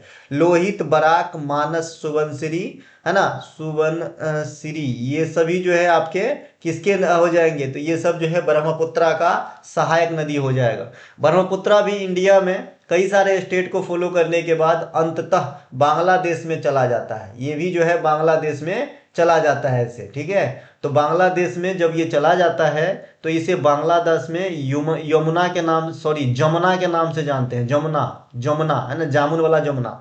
इसके अलावा जब ये गंगा की धारा और ये ब्रह्मपुत्र की धारा दोनों मिलकर बांग्लादेश में और दूरी तय करते हैं, तो ये संयुक्त जलधारा वाले पोर्शन को बांग्लादेश में, है ना, मेघना के नाम से जानते हैं। मेघना, ठीक है। तो ये ध्यान रखना, ये कुछ मैंने नदी बताया है। इसके अलावा सिंधु नदी प्रणाली भी इंडिया में व्यापक रूप से फैले हुए हैं। सिंधु नदी, ब्रह्मपुत्र नदी प्रणाली और गंगा नदी प्रणाली, ये तीनों मोटे मोटे नदी प्रणाली है इंडिया में, ठीक है। सिंधु नदी भी आपके कहाँ से निकलेंगे? तिब्बत से ही निकलता है ना। सिंधु नदी जो है ये भी तिब्बत से ही निकलता है, और तिब्बत में इसे, है ना, शेर का मुंह, शेर का मुंह, शेर का मुख या मुंह, या फिर उसे स्थानीय भाषा में सिंगी खंबन कहा जाता है। सिंगी खंबन कहा जाता है, सिंगी खंबन। इसे ध्यान रखेंगे, ये जो आपका सिंधु नदी निकलता है गुरु, जिस प्रकार से आपके ब्रह्मपुत्र चेमाडिंग ग्लेशियर से निकल रहा था, इसका ग्लेशियर का नाम है बोखार चढ़ गया, बोखार चू ग्लेशियर, यहां से निकलती है। ठीक है, सिंधु जो जल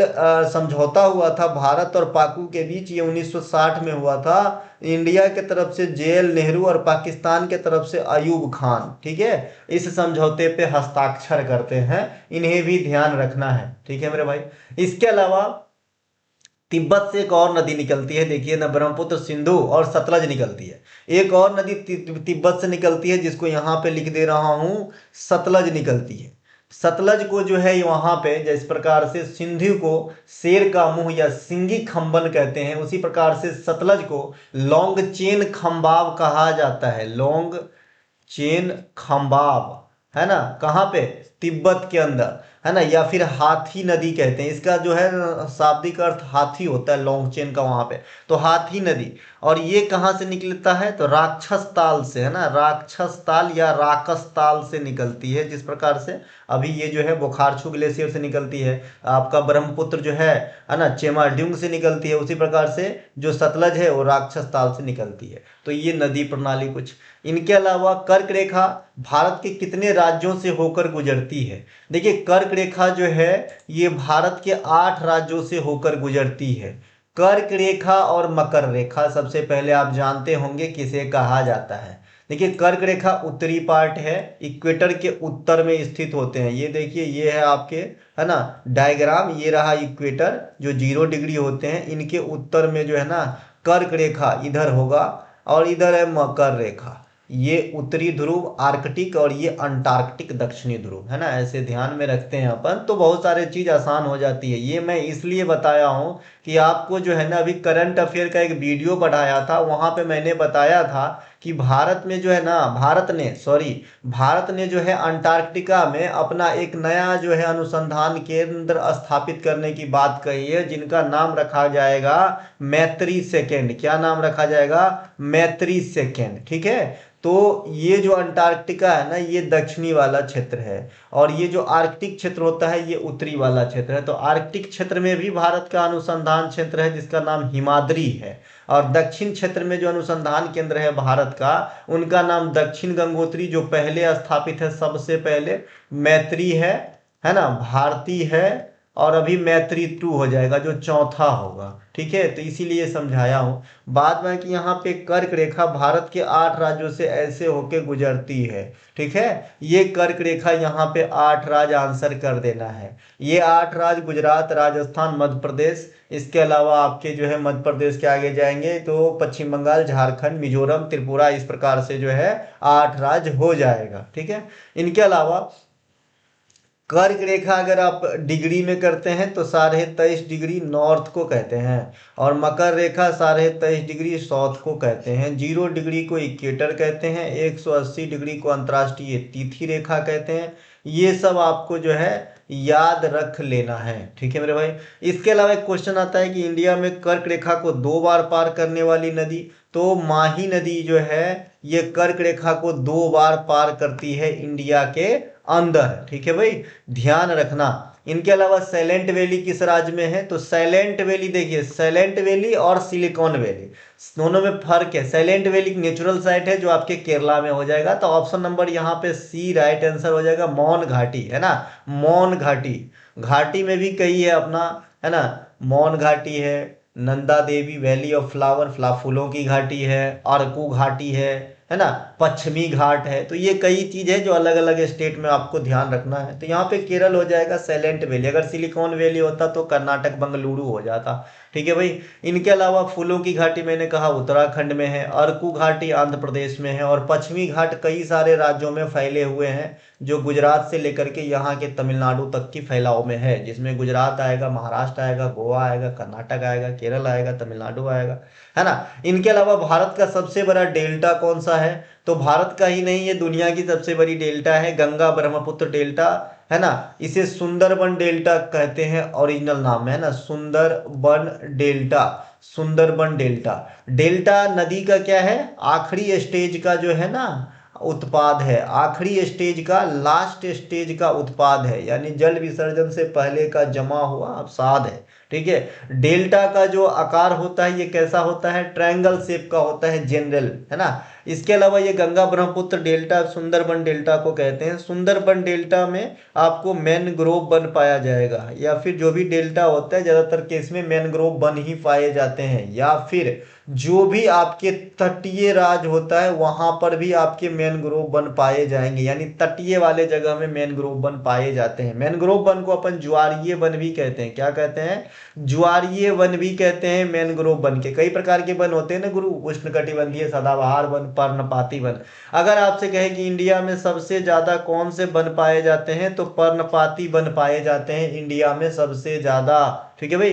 तो यहाँ पे मैं डेल्टा को कर रहा हूँ, सुंदरबन डेल्टा में आपको सुंदरी का वृक्ष मिलेगा, ये इसी से नाम पड़ा है। तो सुंदरबन में सुंदरी याद रखना, रॉयल बंगाल टाइगर भी याद रखना। इनके अलावा एक मिष्टी योजना आया था जो मैनग्रोव वन को बढ़ावा देने के लिए चलाया गया था, मिष्टी योजना केंद्र सरकार के द्वारा।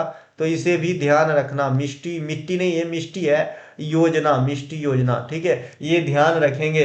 इनके अलावा कच्छ का रण किस राज्य में है, अभी अभी बात करा था, कच्छ के रण है गुजरात के अंदर। कहाँ पे है, गुजरात के अंदर है। गुजरात के अंदर एक और चीज है जो आपसे पूछा जाता है, काठियावाड़ी प्रायद्वीप, है ना। काठियावाड़ी प्रायद्वीप जो है ये कहाँ पे है, तो ये गुजरात के अंदर स्थित है। इसके अलावा जो आपके कच्छ के रण है ये जंगली घोड़ा, है ना, जंगली, माफ कीजिएगा, जंगली गधा होता है। जंगली घोड़ा मैंने सुना नहीं था यार, जंगली गधा, जंगली गधा का अभयारण्य कहाँ पे है, तो ये आपके कहेंगे गुजरात के अंदर है, कच्छ के रण में स्थित है। ठीक है। मुंद्रा पोर्ट, है ना, मुंद्रा पोर्ट, मुंद्रा पोर्ट जो उद्योगपति के हाथ में है वर्तमान में, तो ये भी आपके गुजरात के अंदर है, मुंद्रा पोर्ट, इसे भी ध्यान रखेंगे। और सिंधु घाटी का जो पोत है लोथल, ये भी गुजरात के अंदर है, इन्हें भी ध्यान रखेंगे। इनके अलावा भारत का सबसे ऊंचा जलप्रपात कौन सा है, देखिए बहुत दिनों तक जोग या गोरसप्पा आपको प्राचीन बुक में मिल जाएंगे कि ये भारत का सबसे ऊंचा जलप्रपात है, लेकिन अब एग्जामिनर और तथ्य इसको साफ सही नहीं मानता। अब कुंचिकल जलप्रपात जो है इंडिया के सबसे ऊंची जलप्रपात है, जो बराही नदी पर कर्नाटक में स्थित है। पहले ये जोग या गोरसप्पा या महात्मा गांधी नदी, ये शरावती नदी पर हुआ करता था, जो सबसे ऊंचा जलप्रपात का खिताब लिया था, लेकिन अब नहीं, अब हो जाएगा कुंची नदी, सॉरी कुंचिकल जलप्रपात, बराही नदी, कर्नाटक, इसे ध्यान रखेंगे। हुंडरू जलप्रपात किस नदी पर स्थित है, आप लोगों से एक क्वेश्चन यहाँ पे मैं पूछ रहा हूँ, आप लोग बताना।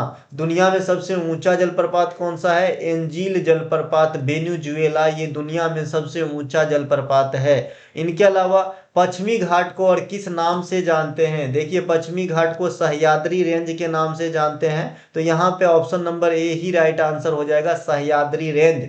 पश्चिमी घाट की टोटल जो मैंने बनाया भी था, ये टोटल लंबाई मोर देन 1600 किलोमीटर है। पश्चिमी घाट की जो सबसे ऊंची चोटी है ये कौन सा है, अनायमुदी है ना, अनायमुदी जो है, या अन्नामलाई, है ना, ये सबसे ऊंची चोटी है पश्चिमी घाट की, तो इसे भी ध्यान रखेंगे। यहाँ से अपन जो है इंडिया भी शेप में ऐसे हो जाता है, तो ये जो भी वाला पोर्शन है यहाँ पे नीलगिरी स्थित है, और यहाँ पे ही कहा गया है कि पूर्वी घाट, और ये वाला पूर्वी घाट और ये वाला पश्चिमी घाट इनके मिलन पॉइंट है, मीटिंग पॉइंट है। ठीक है। इसके अलावा पश्चिमी घाट गुजरात से स्टार्ट होके ये आपके तमिलनाडु तक आएंगे, ये ध्यान रखना है। पश्चिमी घाट में भारत में सदाबहार वन की क्षेत्र पाई जाती है, सदाबहार वन पाई जाती है, उष्णकटिबंधीय सदाबहार वन। सदाबहार वन को आप कैसे परिभाषित करते हैं, अकॉर्डिंग टू रेन, तो आप कहेंगे जिस वन में 200 सेंटीमीटर से अधिक सालाना वर्षा होता हो उसे सदाबहार वन कहते हैं। ठीक है। सदाबहार वन हमेशा हरा भरा दिखता है, इसी से इनका नाम पड़ा है। पर्णपाती वन में कितना वर्षा होता है, सालाना 200 सेंटीमीटर तक होता है, इससे ज्यादा नहीं होता है। ठीक है भाई, ये ध्यान रखना।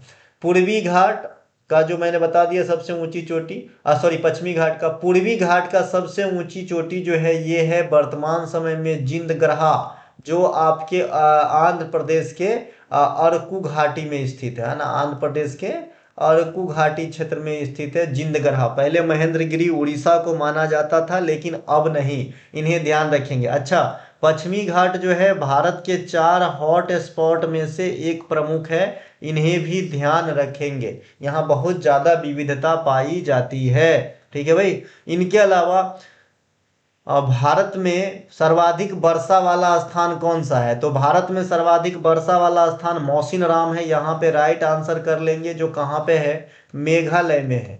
देखिए मेघालय में दो तीन पहाड़ी जो है, खासी, गारो और जैंतिया, ये काफी पॉपुलर है ना। तो इसका मतलब नहीं है कि भाई यहाँ से अगर वर्षा पूछे तो ये तीनों में मिली जुली होती है, इसमें भी कोई पहाड़ी ऐसा होगा जिसके रेंज में ज्यादा वर्षा होता होगा, तो वो है खासी पहाड़ी। तो अगर आपसे पूछे कि सबसे ज्यादा वर्षा वाले स्थान मेघालय किस पहाड़ी रेंज में आती, मतलब किस पहाड़ी में सबसे ज्यादा वर्षा होती है मेघालय में, ऐसा क्वेश्चन अगर पूछे तो आप खासी पहाड़ी आंसर करना इन तीनों में से भी, ठीक है। इनके अलावा पहले चेरापूंजी था लेकिन अब नहीं है, अब मौसिनराम है मेघालय में। मेघालय में भी जो मेघालय के पठार है वहां पर भी उष्णकटिबंधीय सदाबहार वन पाए जाते हैं। और ये वन क्या होता है, मैंने इससे पहले वाले क्वेश्चन में आपको बताया था। कौन सा सागर भारत के दक्षिण में स्थित है? कौन सा सागर भारत के दक्षिण में स्थित है? यहाँ पे लाल सागर नहीं होगा, कैस्पियन सागर भी नहीं, भूमध्य सागर भी नहीं, तो मेरी मजबूरी है अरब सागर ही आंसर करना पड़ेगा। वैसे ये पूर्ण रूप से दक्षिण में नहीं है, ये दक्षिण पश्चिम कह सकते हैं, पश्चिम में कह सकते हैं बढ़िया से। तो ऑप्शन नंबर ए यहाँ पे राइट आंसर हो जाएगा। अरब सागर जो है ये हिंद महासागर का पार्ट है, कई बार बता चुका हूँ।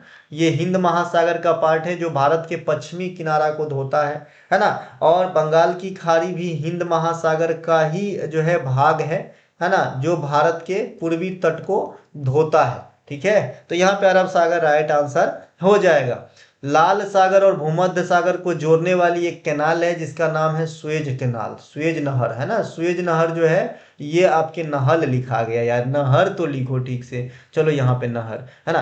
तो ये जो है आपके सुएज नहर लाल सागर और भूमध्य सागर को जोड़ती है ना। इसकी टोटल जो लंबाई है 164 किलोमीटर से लेके 168 तक लिखा रहेगा। सुएज नहर की निर्माण भी आपसे पूछी जाती है, 1859 से 1869 के दरमियान किया गया था। इनके वास्तुकार का नाम भी पूछा जाता है ना। फर्डिनेंड डी लेसेप्स होता है ना, F de Lesseps, F de Lesseps, इस प्रकार से लिखा जाएगा, ठीक है भाई। तो ये स्वेज नहर का है। इसके अलावा भूमध्य सागर से एक चीज और पूछा जाता है, जो पश्चिमी विक्षोभ होता है, वेस्टर्न डिस्टरबेंस होता है, WD होता है, इसकी उत्पत्ति जो है आपके भूमध्य सागर में होती है। और ये भारत के, है ना, ये भारत के जो है उत्तरी पश्चिमी रीजन, यहाँ पर जो है वर्षा कराती है शीत ऋतु में, है ना। पंजाब हरियाणा में जो रवि के फसल के लिए अच्छा माना जाता है, ठीक है। इनके अलावा कैस्पियन सागर, ये क्या है? दुनिया की सबसे बड़ी झील है। कैस्पियन सागर जो है ये दुनिया की सबसे बड़ी खारे पानी की झील है, इसे भी ध्यान रखेंगे। डेक्कन ट्रैप किससे संबंधित है? जो डेक्कन ट्रैप है ये किससे संबंधित है? तो डेक्कन ट्रैप में कौन सा चट्टान पाया जाएगा बंधु? आग्नेय चट्टान पाया जाएगा। आग्नेय चट्टान का निर्माण कैसे होता है? ज्वालामुखी क्रिया से, है ना। ज्वालामुखी क्रिया से सीधे जो है आग्नेय चट्टान का निर्माण होगा। ज्वालामुखी क्रिया में जब होती है तो आपके पृथ्वी के चेंबर में जो चीज रहता है उसे क्या कहा जाता है? जो द्रवीभूत अवस्था में होता है, मैग्मा। जब ज्वालामुखी फटता है तो राख धूल के साथ ये मैग्मा बाहर आता है, और जब यहीं पे ये जमा हो जाता है तो इसे कहते हैं अपन लावा। यही लावा क्या है? चट्टानी रूप धारण करके अग्नेय चट्टान कहलाएगा। तो डेक्कन ट्रैप में आपको ऐसे ही चट्टान देखने को मिलेगा। यही जब आग्नेय चट्टान टूटेगा फूटेगा तो फिर बाद में अवसादी बनेगा, रूपांतरित बनेगा, है ना। लेकिन मेन चट्टान आग्नेय चट्टान है, इसीलिए इसे प्राइमरी रॉक भी कहा जाता है, PR भी कहा जाता है। एक PVR सिनेमा हॉल भी होता है क्या? इतनी आइडिया नहीं है, होता होगा, ठीक है। तो ये PR जो है प्राइमरी रॉक कहलाते हैं, आग्नेय चट्टान जो ज्वालामुखी क्रिया का उत्पाद है। और डेक्कन ट्रैप में यही सब जो है फैला हुआ है ना। डेक्कन ट्रैप ये इंडिया का जो है ना, डेक्कन का पठार सबसे बड़ा पठार माना जाता है इंडिया में, डेक्कन का पठार, इसे याद रखेंगे। एक अवसादी चट्टान है, ये अवसादी चट्टान में जो है ना कोयला, पेट्रोलियम इत्यादि पाए जाएंगे। अर्थात यह चट्टान जो है ये जीवाश्म सहित होता है, मतलब इसमें जीवाश्म भी पाए जाते हैं। भाई जीवाश्म पाए जाएंगे तभी तो कोयला पाए जाएंगे ना। कोयला क्या है? पेड़ पौधे का दबा हुआ रूप ही तो है, और क्या है, ठीक है। इनके अलावा रूपांतरित चट्टान, है ना, मैंने कहा ये प्राइमरी रॉक है, इसके बाद ही चट्टान का अगला स्थिति आता है रूपांतरित, कायांतरित, अवसादी। और जीवाश्म क्या होता है ये आप सभी जानते हो, जीवाश्म क्या होता है। नेक्स्ट है हमारा भारत का सबसे बड़ा मीठे पानी की झील। लेक बुलर है जम्मू कश्मीर में, ये भारत की सबसे बड़ी मीठे पानी की झील है, लेक बुलर, है ना। ये जो है ना, ये जो आपका बना है, ये प्लेट टेक्टोनिक विधि से जो है बना, निर्मित है, प्लेट टेक्टोनिक विधि से जो है निर्मित है आपका बुलर झील। ध्यान रखना, ये चिल्का झील भारत में खारे पानी की सबसे बड़ी झील है। ध्यान रखना, ये ओडिशा में है, ठीक है। और वैसे अगर आपसे पूछे कि भारत में सबसे लंबी झील कौन सी है, तो ये क्वेश्चन मैं आप लोगों से ही पूछ लूं तो ज्यादा बेटर है। मैं कई बार बताया हूं भारत में सबसे लंबी झील कौन सी है। मैं बता दूं कि ये साउथ इंडिया में स्थित है ना, साउथ इंडिया में जो है ये स्थित है। आप बताना भारत की सबसे लंबी झील कौन सी है। मैंने यहाँ खारे पानी की भारत की सबसे लंबी झील चिल्का बताया है, ताजे पानी की सबसे बड़ी झील बुलर बताया, लेकिन ये दोनों शब्द का इस्तेमाल नहीं करके मैं सिर्फ यही पूछूं कि भाई भारत की सबसे लंबी झील कौन सी है, तो आपका आंसर क्या होगा जरा देखते हैं। आपको लोकटक झील जो है गुरु, ये मणिपुर में है। लोकटक और पुलिकट ये दोनों में जो है आपके काफी कंफ्यूजन रहते हैं। लोकटक और जो है क्या बोलते हैं भैया, लोकटक, एक सेकेंड, लोकटक, लोकटक, हाँ लोकटक और पुलिकट, सही बात है भाई, मणिपुर में है, ठीक है। ये लोकटक जो है मणिपुर में है, पुलिकट जो है तमिलनाडु में है, ठीक है।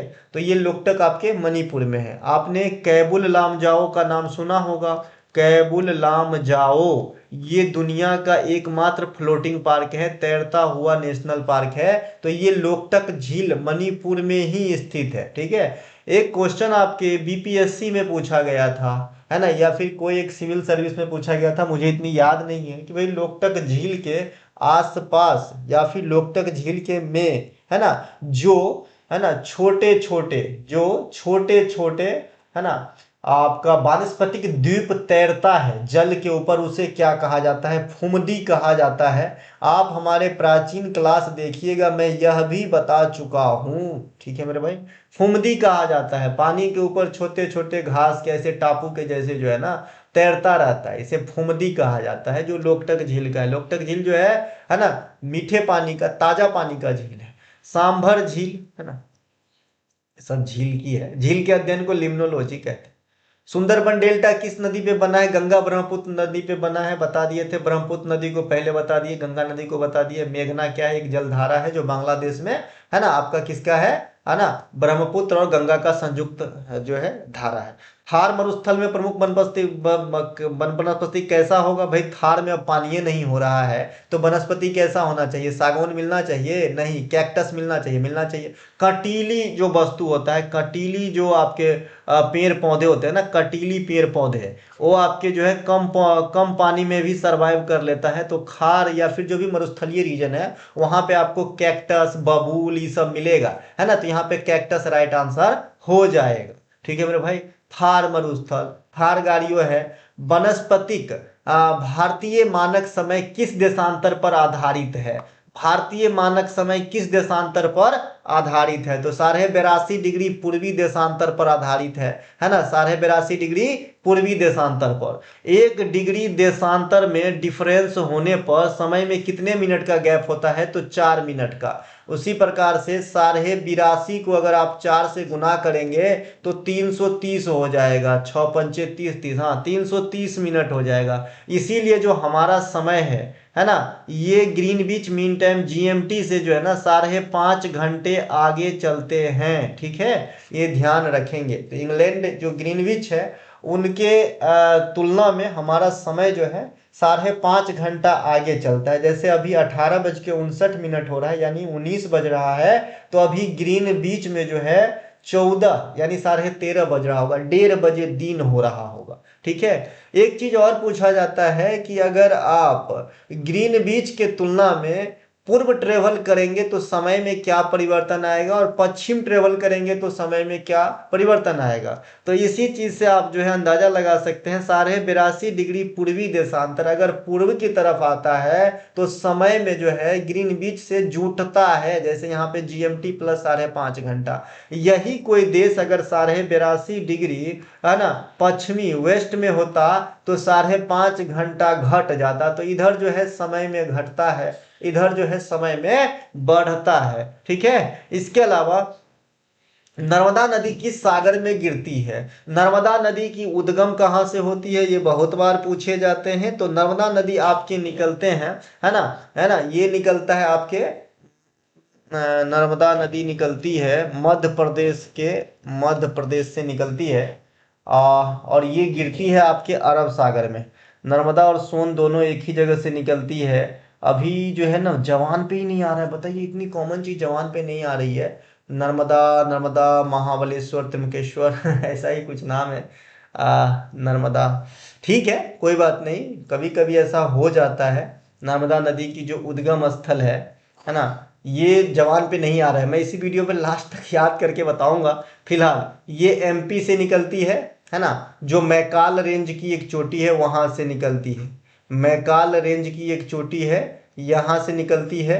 और ये जो है नर्मदा, है ना, सभी नदी के भांति पूर्व दिशा में नहीं बह के ये पूर्व से पश्चिम की तरह ट्रेवल करती है, और ये अंत में अरब सागर में गिरती है। तो यहाँ पे अरब सागर आंसर होगा। यहाँ से क्वेश्चन भी बनता है कि पेनिनसुलर इंडिया की यानी प्रायद्वीपीय भारत की सबसे लंबी नदी जो अरब सागर में गिरता हो, ठीक है, ध्यान से सुनिए।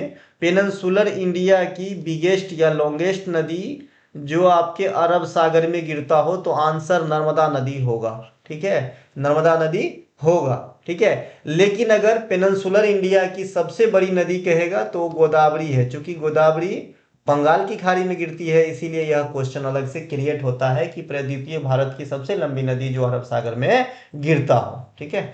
इनके अलावा भारत का सबसे बड़ा पठार ये मालवा का पठार है। अभी मैंने कहा था डेक्कन का पठार, है ना, डेक्कन का पठार आपका आंसर हो जाएगा। भारत का सबसे बड़ा पठार डेक्कन का पठार, डेक्कन ट्राइब आंसर हो जाएगा। उनके बारे में बताया अभी डेक्कन ट्राइब में।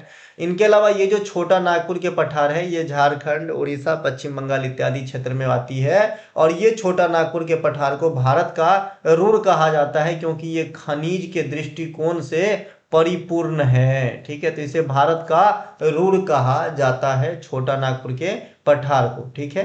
इनके अलावा, है ना, अगला क्वेश्चन है हमारा, पूर्वी घाटी का सर्वोच्च शिखर। अभी मैंने बताया था ना एक क्वेश्चन में, है ना, पूर्वी घाटी का जो ये महेंद्रगिरी है, ये पहले माना जाता था कि भाई ये जो है ना ये सबसे ऊंची चोटी है और ये उड़ीसा में है, लेकिन अब नहीं। और नीलगिरी के बताया था कि भाई ये पूर्वी घाटी और पश्चिमी घाटी का मीटिंग पॉइंट है, ये जो है आपके मिलन स्थल है। अनाईमुडी ये दक्षिणी भारत की सबसे ऊंची चोटी और पश्चिमी घाट की भी सबसे ऊंची चोटी। तो यहाँ पे क्या है भाई, पूर्वी घाटी की सबसे ऊंची चोटी, दोदा बेटा भी नहीं होगा, ये साउथ इंडिया का सेकेंड जो है ना सबसे ऊंचा चोटी है ना। तो यहाँ पे आंसर ही नहीं है मेरे भाई, है ना। तो इस ऑप्शन के अकॉर्डिंग महेंद्रगिरी को ही आंसर करेंगे। वैसे सबसे ऊंची चोटी जो है आपके पूर्वी घाट के, ये है जिंद्रगरहा, जो अरकू घाटी, अरकू वैली आंध्र प्रदेश में स्थित है, ठीक है। अभी तक मेरे को नर्मदा नदी का जो उद्गम स्थल है वो याद नहीं आया है। सोचिए क्या होता होगा एग्जाम में बच्चों के साथ, मैं जानता हूँ, मैं भी तो उसी क्षेत्र से आया हूँ यार, ठीक है, होता है। भारत की सबसे लंबी तटरेखा वाला राज्य, भारत की सबसे लंबी तटरेखा वाला राज्य जो है ये आपके हैं गुजरात। 2 नंबर पे हैं आपके आंध्र प्रदेश। टोटल तटीय राज्य हैं 9। 9 तटीय राज्य में आएंगे तो गुजरात हो जाएगा, महाराष्ट्र हो जाएगा, गोवा हो जाएगा, केरल हो जाएगा, कर्नाटक हो जाएगा, तमिलनाडु हो जाएगा, आंध्र प्रदेश हो जाएगा, उड़ीसा हो जाएगा और पश्चिम बंगाल हो जाएगा। 1 2 3 4, 4 5 6 7 8 9। इस 9 में सबसे ज़्यादा लॉन्गेस्ट कोस्टल एरिया जो है गुजरात का है, और सबसे छोटू जो है ये गोवा का है। गोवा किधर गया, है ना, ये गोवा को मैंने, है ना, ये सबसे छोटू है, स्मॉलेस्ट है, और ये सबसे लॉन्गेस्ट है आपके कोस्टल पैन। इसके अलावा लेकिन अगर ओवरऑल इंडिया में स्टेट प्लस यूटी को मेंड नहीं किया जाए और आपसे पूछे कि इंडिया में सबसे अधिक तटरेखा वाला प्रदेश कौन सा है, तो उस स्थिति में अंडमान एंड निकोबार को आंसर करना है। अंडमान और निकोबार इंडिया में सबसे लंबी तटरेखा रखने वाला जो है क्षेत्र है, और राज्य में गुजरात है, सेकेंड स्थान पे आंध्र प्रदेश है, ठीक है, ये ध्यान रख लेना। अच्छा, ओहो, ये जो नर्मदा नदी निकलती है ना गुरु, वो अमरकंटक से निकलता है। एक साइड में मेरा माइंड इस बात को सोच रहा था कि इतनी छोटी सी चीज मैं कैसे भूल सकता हूँ, तो ये अमरकंटक था। यहाँ से सोन नदी भी निकलता है, यहाँ से जो है सोन नदी भी निकलती है, और नर्मदा भी निकलती है। तो नर्मदा जो है अपना पश्चिम दिशा में चली जाती है और सोन नदी अपनी पूर्व दिशा में चली जाती है। यही सोन नदी बढ़ते बढ़ते बिहार में आरा के समीप ऐसे मुड़ जाती है और दक्षिण दिशा की तरफ से जाके गंगा में मिल जाती है। ठीक है भाई, ये ध्यान रखना। अच्छा, ये सोन नदी जो है गंगा का यमुना के बाद दूसरा सर्वाधिक लंबा सहायक नदी भी है, ध्यान रखना। इनके अलावा मानसून शब्द किस भाषा से आया है? तो अरबी भाषा से आया है मानसून शब्द, ये कोई पूछने की बात है। इनके अलावा ब्लॉक सोइल को क्या कहते हैं? भाई काली मिट्टी को क्या कहते हैं? काली मिट्टी को रेगुड़ मिट्टी भी कहते हैं। तो ऑप्शन नंबर सी यहाँ पे राइट आंसर हो जाएगा।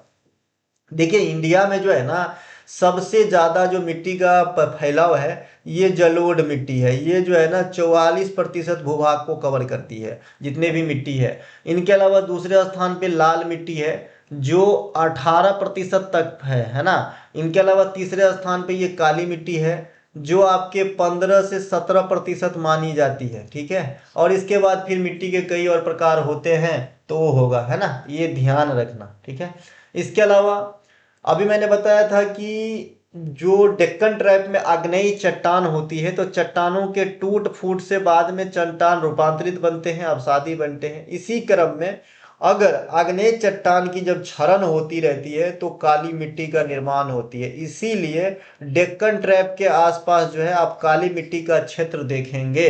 और काली मिट्टी को अपन रेगूर तो कहते ही हैं, साथ ही साथ इसे कपासी मृदा भी कहते हैं क्योंकि इसमें कपास की खेती बहुत अच्छी मानी जाती है। जलोढ़ मिट्टी जो है ये गंगा के तटीय मैदान में आपको गंगा के मैदान में आपको ज्यादा देखने को मिलेगा और इसमें आप सभी प्रकार के फसल उगताते हैं। उत्तर प्रदेश, बिहार इत्यादि में यही मिट्टी ज्यादा देखने को आपको मिलेगा। ये लेटेराइट मिट्टी जो है ना ये केरला वगैरह में आपको देखने को मिलेगा। इसमें सभी प्रकार के फसल नहीं होते हैं, इसमें चाय कॉफी काजू वगैरह आप कर सकते हैं, है ना। एक करेवा का नाम आपने सुना होगा, करेवा, ये आपके जम्मू कश्मीर में होते हैं, है ना। ये एक अलग चीज है ना, लेकिन जुड़ा हुआ है इसी टॉपिक से। ये लेटेराइट मिट्टी में मैंने बताया सभी प्रकार के फसल नहीं होते, कुछ एक फसल होते हैं, साउथ के केरला इत्यादि में पाए जाएंगे लेटेराइट मिट्टी। ठीक है, लेटेराइट मिट्टी का निर्माण कैसे होता है बहुत बार बता चुका हूँ, लीचिंग प्रोसेस से होता है। जब उनके सारे चीज जो है रिस करके जल अत्यधिक वर्षा के परिणाम स्वरूप बहुत नीचे भाग जाता है तो इस प्रकार के मिट्टी का निर्माण होता है। नेक्स्ट है हमारा, मानव शरीर में सबसे बड़ी ग्रंथि जो है कौन सी है? मानव शरीर में सबसे बड़ी ग्रंथि जो है ये बंधु यकृत है, लीवर है, लीवर। इसे केमिकल का फैक्ट्री भी कहा जाता है, केमिकल का फैक्ट्री भी कहा जाता है मानव शरीर में। और ये सबसे बड़ी ग्रंथि है, सबसे वजनी ग्रंथि भी है। ठीक है, ये आपके यूरिया का निर्माण भी करता है, यूरिया का निर्माण, ग्लूकोज, ग्लूकोज को संजो के रखता है ना। ये सब कौन करता है? लीवर करता है। इसके अलावा ये थायराइड जो है ना, थायराइड है ना, ये अवतु ग्रंथि थायराइड, अवतु ग्रंथि थायराइड। तो ये जो है ना मानव शरीर में सबसे बड़ी अंतःस्रावी ग्रंथि है, सबसे बड़ी अंतःस्रावी ग्रंथि है। ठीक है, अग्नाशय मानव शरीर में सबसे बड़ी मिक्स्ड ग्लैंड है, मिक्स्ड ग्लैंड है अग्नाशय। और ये मिक्स्ड ग्लैंड क्या होता है मैंने आपको पहले भी बता दिया है। और पिट्यूटरी जो है ये मानव शरीर में सबसे स्मॉलेस्ट, है ना, अंतःस्रावी ग्रंथि है, अंतःस्रावी ग्रंथि। ठीक है, अंतःस्रावी और बहिस्रावी ग्रंथि को कई बार मैंने एग्जाम्पल देके भी समझाया है। ठीक है मेरे भाई, अग्नाशय से जो है हार्मोन भी निकलता है और अग्नाशय से जो है कई प्रकार के एंजाइम भी निकलते हैं, इसीलिए यह मिक्स्ड ग्लैंड का कार्य करता है। अंतःस्रावी ग्रंथि वह होता है जो हार्मोन का स्राव करता है और बहिस्रावी वो करता है जो एंजाइम वगैरह रिसाते हैं। ठीक है, इसके अलावा रक्त का लाल रंग किसके कारण होता है? रक्त का जो लाल रंग है ये बहुत ही, मैंने कहा था ना क्वेश्चन कॉमन लूंगा लेकिन काम की बात बताता चलूंगा। तो ये हीमोग्लोबिन है, हीमोग्लोबिन को अपन हीमोसाइटोमीटर से मापते हैं, हीमोसाइटो मीटर से मापते हैं, है ना। हीमोग्लोबिन शरीर में क्या करते हैं? ऑक्सीजन का आदान प्रदान, ऑक्सीजन को शरीर के विभिन्न कोशिका तक पहुंचाने के लिए जिम्मेवार है आपके कौन? हीमोग्लोबिन। तो इसको भी आपको ध्यान रखना है। ठीक है, इसको भी ध्यान रखना है ना। इसके अलावा क्या होता है? हीमोग्लोबिन की जो है ना एक पैमाना होता है जो पूछे जाता है कि मेंस में हीमोग्लोबिन कितना होना चाहिए, हीमोग्लोबिन कितना होना चाहिए। क्या हुआ? क्या हो गया? ठीक है, 10 मिनट, है ना। तो भाई मेंस में जो हीमोग्लोबिन है वो 17 तक हो सकती है और वोमेन में थोड़ा सा कम होता है, ठीक है, ऐसा कुछ। इनके अलावा रक्त क्या है ये भी कई बार पूछते हैं एग्जाम में। रक्त अपन देखते हैं भाई खून सब दिन, है ना, लेकिन रक्त क्या है? तरल संयोजी उत्तक, अगर सही से उसको जो है अपन डिफाइन करेंगे तो। इसके अलावा विटामिन डी के कमी से कौन सा रोग होगा? यहाँ पर रिकेट्स होगा या हड्डी से संबंधित रोग होगा, है ना। तो विटामिन डी यहाँ पे हो जाएगा। स्कर्वी जो है ये विटामिन सी के कमी से होती है। बेरी बेरी जो है ये विटामिन बी 1 यानी थायमिन के कमी से होती है। पेलाग्रा विटामिन बी 3 या नियासिन के कमी से होती है, ठीक है। तो ये जो है रोग। बाद बाकी विटामिन भी अच्छे से पढ़ा दिया हूँ क्लास में कई दफा एक प्रश्न को लेके, और आपको पता ही है एक बार जो पढ़ा दूंगा दोबारा जब तक मैं भूलूंगा नहीं तब तक नहीं पढ़ाऊंगा, ठीक है, भले आखिरी आखिरी एक ही बच्चा पढ़े, ठीक है। चैनल को नहीं चमकाना है, तुझे चमकाना है, चमक जाओ, नहीं तो वही फिर बात है, गिरीश का गाना सुनोगे, है ना। भाई यहाँ तो बस मौका मिलना चाहिए, मौका मिलना चाहिए। वही बात हो गई ना, डूबते हुए को बचाना नहीं है, उसका वीडियो जरूर बनाना है, ठीक है। वो बच्चे का मानसिक स्थिति ठीक नहीं लग रहा है, कुछ दिन में और ठीक नहीं रहेगा, क्योंकि सब लोग पहुंच रहे हैं गिरीश का गाना सुनोगे। मानव हृदय में कितने कक्ष होते हैं? मानव हृदय में मानव हृदय में कितने कक्ष होते हैं? तो 4 कक्ष होते हैं यहाँ पे, आलिंद और नीला एक एक जोड़ा, तो यहाँ पे 4 आंसर हो जाएगा मानव हार्ट, ठीक है। इनके अलावा हृदय गति 1 मिनट में कितनी बार होती है, ऐसा कुछ क्वेश्चन हो सकता है। यहाँ पे हार्ट के अध्ययन को क्या कहते हैं, ऐसा क्वेश्चन होता है। हार्ट के जो टेस्ट होते हैं उसे क्या कहा जाता है, ठीक है। हार्ट में जो है शुद्ध रक्त किसके माध्यम से? तो धमनी, अशुद्ध रक्त शिरा, लेकिन जो पोलेमरी धमनी होता है उसमें उल्टा हो जाता है ना। जो है आपका कौन हो जाएगा? अशुद्ध हो जाएगा उसमें। तो ऐसे कुछ क्वेश्चन यहाँ से बहुत ईजी है, इसलिए मैं सीधे आगे बढ़ता हूँ। ध्वनि किस माध्यम से सबसे तेज चलती है? तो ध्वनि जो है सबसे तेज चलेगा अपने को ठोस में, फिर चलेगा द्रव में, और फिर चलेगा गैस में। निर्वात में ध्वनि का गमन होता है क्या? तो अपन कहेंगे नहीं, इस क्वेश्चन का आंसर ये है ना। इसीलिए चंद्रमा पे अपन ध्वनि नहीं सुन सकते हैं, ठीक है। इनके अलावा किस अम्ल को विटामिन सी कहा जाता है? इसका साइट्रिक एसिड, एस्कॉर्बिक एसिड। तो यहाँ पे अपन कौन सा एसिड टिक लगाएंगे? यहाँ पे हम एस्कॉर्बिक अम्ल लगा देंगे, जो विटामिन सी का रासायनिक नाम है। विटामिन ए को अपन क्या कहते हैं? रेटिनॉल कहते हैं। विटामिन बी 1 को अपन क्या कहते हैं? थायमीन कहते हैं। विटामिन बी 3 को अपन क्या कहते हैं? नियासिन कहते हैं। विटामिन बी 5 को अपन क्या कहते हैं? पेंटोथेनिक एसिड कहते हैं ना, पेंटोथेनिक एसिड कहते हैं। विटामिन बी 6 को क्या कहते हैं अपन? पायरोडॉक्सिन कहते हैं, पायरोडॉक्सिन, है ना। विटामिन बी 12 को क्या कहते हैं? साइनोकोबालमीन कहते हैं, साइनोकोबालमीन कहते हैं। विटामिन सी को क्या कहते हैं? Ascorbic acid. विटामिन डी को क्या कहते हैं? कैल्सीफेरोल, है ना, कैल्सीफेरोल। विटामिन ई को क्या कहते हैं? टेकोफेरोल, है ना, क्या कहते हैं? टेकोफेरोल। जल में घुलनशील विटामिन कौन से होते हैं? बी+C। ए ई डी के कहाँ पे घुलनशील है? फैट सोलूबल है, ठीक है। ये ध्यान रखना है। विटामिन क्या हमें ऊर्जा देती है? नहीं। ऊर्जा कौन देते हैं? वसा और कार्बोहाइड्रेट, है ना। वसा से कितनी मिलती है पर ग्राम? 9.2। कार्बोहाइड्रेट से 4.2, है ना। कार्बोहाइड्रेट भी कई प्रकार के होते हैं। चलते हैं आगे। ये जो लैक्टिक एसिड है ना, लैक्टिक दूध से संबंधित है तो दूध हो जाएगा, ये एसिटिक अम्ल है ना। इसके अलावा साइट्रिक अम्ल नींबू वगैरह में पाया जाता है। पेनिसिलिन की खोज किसने की थी? भाई अलेक्जेंडर फ्लेमिंग किए थे। अलेक्जेंडर फ्लेमिंग ये पहला एंटीबायोटिक था, है ना, इसे भी ध्यान रखेंगे। इंडिया में पहला एंटीबायोटिक फैक्ट्री कहाँ पे लगाया गया था? पिंपरी में। कहाँ पे?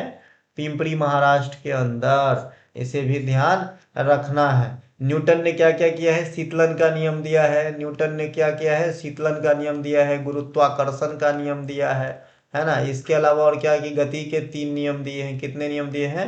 गति के 3 नियम दिए। सब काम कौन किए हैं? न्यूटन साहब ने किए हैं। The origin of species, origin of species, ये किताब का नाम है, कौन लिखे भैया? चार्ल्स डार्विन ने लिखा है।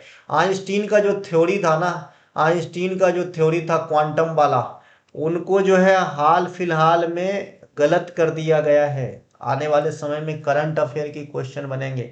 आइंस्टीन और एक नील्स बोर करके एक वैज्ञानिक था, ठीक है। इन दोनों पे विवाद था एक समय कि भाई जो ये क्वांटम वाली बात इन्होंने कहा था, आइंस्टीन साहब का कहना है कि प्रकाश के एक ही समय में, है ना, कण और तरंग दोनों को देखा जा सकता था या फिर सकता है, ठीक है। लेकिन बोर साहब ने कहा था कि भाई दोनों में से कोई एक को ही आप एट अ टाइम माइंड कर सकते हो, एक दूसरा नहीं देख, दोनों को नहीं देख सकते एक समय। तो बाद में चाइना का एक वैज्ञानिक ने हाल फिलहाल में जो क्वांटम सिद्धांत पे काफी सारे रिसर्च किए हैं और क्वांटम क्षेत्र में काम करते हैं, तो उन्होंने यह सिद्ध किया है कि इस कथन पे, इस पॉइंट पे आइंस्टीन साहब गलत हो गए और बोर साहब सही हो गए। आने वाले समय में आपके करंट अफेयर के जो किताब होते हैं या फिर जहां हम टेक्स्ट लगाते हैं